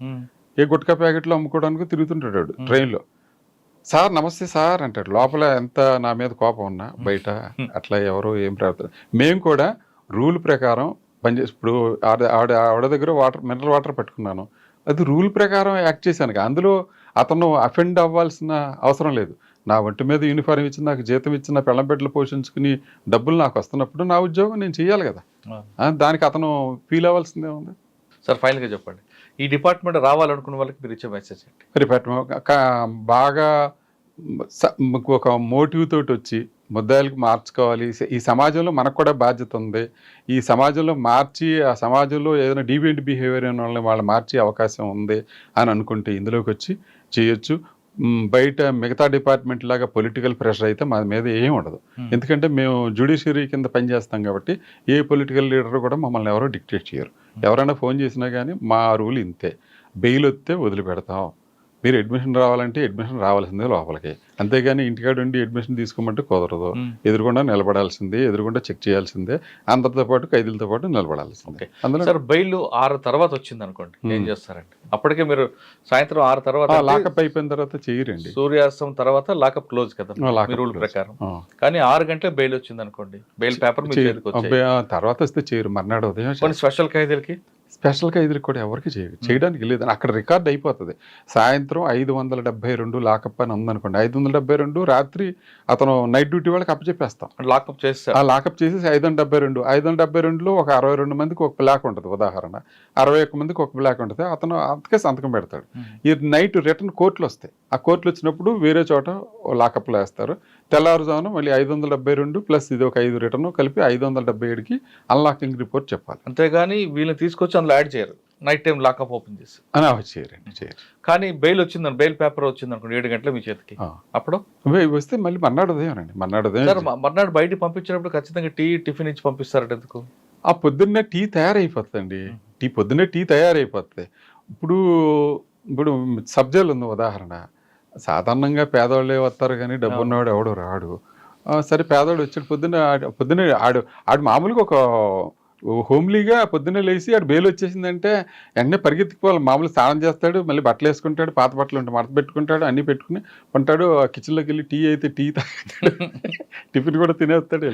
ఇప్పుడు ఎందుకు విజయవాడ జిల్లా జైల్లో ఉండగా ఈ రౌడీ షీటర్లు ఈ చోరీ కేసులో వీళ్ళు ఎవరన్నా మళ్ళీ వచ్చారనుకోండి, వాళ్ళు దాదాపు ఒకసారి ఇప్పుడు బెయిల్ మీద బయటికి వెళ్ళి మళ్ళీ 4-5 రోజులకి వచ్చాడంటే ఎందుకు మీకు డెఫినెట్గా లోపల జైల్లో ఉంటే చక్కగా వెయిట్ పెరుగుతాడు, గ్లామర్ పెరుగుతాడు. అందులో అనుమానం లేదు. టెన్షన్ ఉండదు. చక్కగా టైమ్లీ ఫుడ్, బ్యాడ్ హ్యాబిట్స్ ఏమి ఉండవు, ఆల్కహాల్ ఉండదు, గుట్టగా ఉండదు, ఏమి ఉండదు. చక్కగా ఉండేది ముఖంలో గ్లామర్ వస్తుంది. వీడు రిలీజ్ అయిపోయి మళ్ళీ పోలీస్ స్టేషన్ మళ్ళీ మా దగ్గరకు వస్తాడు చూసారా, ఇప్పటికి ఫోటో పెడితే బోల్డ్ తేడా కనపడుతుంది. అసలు మామూలుగా జైల్లో కొత్తంటే అతను ఒక ఇంటికి వస్తున్నట్టుగా అట్లా ఫీల్ అవుతారు అనమాట కొంతమంది. పాత నేరస్తులు. షేవింగ్ ఎవరు చేస్తారండి జైల్లో? షేవింగ్ చేయడానికి మా బార్బర్ ఉంటాడు.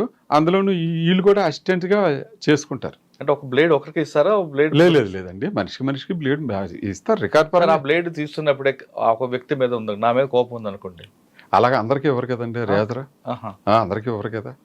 అందరికి ఇస్తే మీరన్నట్టు అది చాలా ఏదైనా రిస్కే కదా సార్. ఆఫీసర్ ఎవరు ఉద్యోగం మీద ఎవరు ఇబ్బంది పెట్టుకోరు కదా సార్. మీకు నమ్మకస్తుల వ్యక్తులకే ఇస్తారు. అంతే. బట్టలు ఐరన్ చేసుకోవడానికి ఒక ధోబీ ఉంటాడండి. ఆ ధోబీ సాధారణంగా రాజమండ్రి సెంటర్ జైలు ఉంది, అందులోనే ధోబీ ఖానా అని వేరే ఉంటుంది. అందులో ఇస్త్రీ చేస్తారు, ఇస్త్రీ చేసినందుకు డబ్బులు తీసుకుంటారు, అట్లా చేస్తారు. జైల్ డిపార్ట్మెంట్లో పనిచేసే వాళ్ళు ఒక మోటివేషన్తో ఒక ప్యాషన్తో వాళ్ళు మాత్రమే రండి అంటున్నారు భోగేశ్వర గారు. ఇక్కడ మిగతా వాళ్ళకి ప్రయత్నించుకుంటుంది, అదేవిధంగా పొలిటికల్ ప్రజలు అస్సలు ఉండదు కాబట్టి ఇక్కడ రండి, ఖైదీల్లో పరివర్తన తీసుకురావడానికి ఇది మంచి ఫెసిలిటీ అంటూ, మంచి ఆపర్చునిటీ అంటూ చెప్తున్నారు భోగేశ్వర గారు. ఇది భోగేశ్వర గారితో ఎక్స్క్లూజివ్ ఇంటర్వ్యూ. వచ్చే వారం మరో గెస్ట్తో మళ్ళీ కలుద్దాం. అందరూ నమస్తే. Thank you sir. Thank you very much. నమస్తే.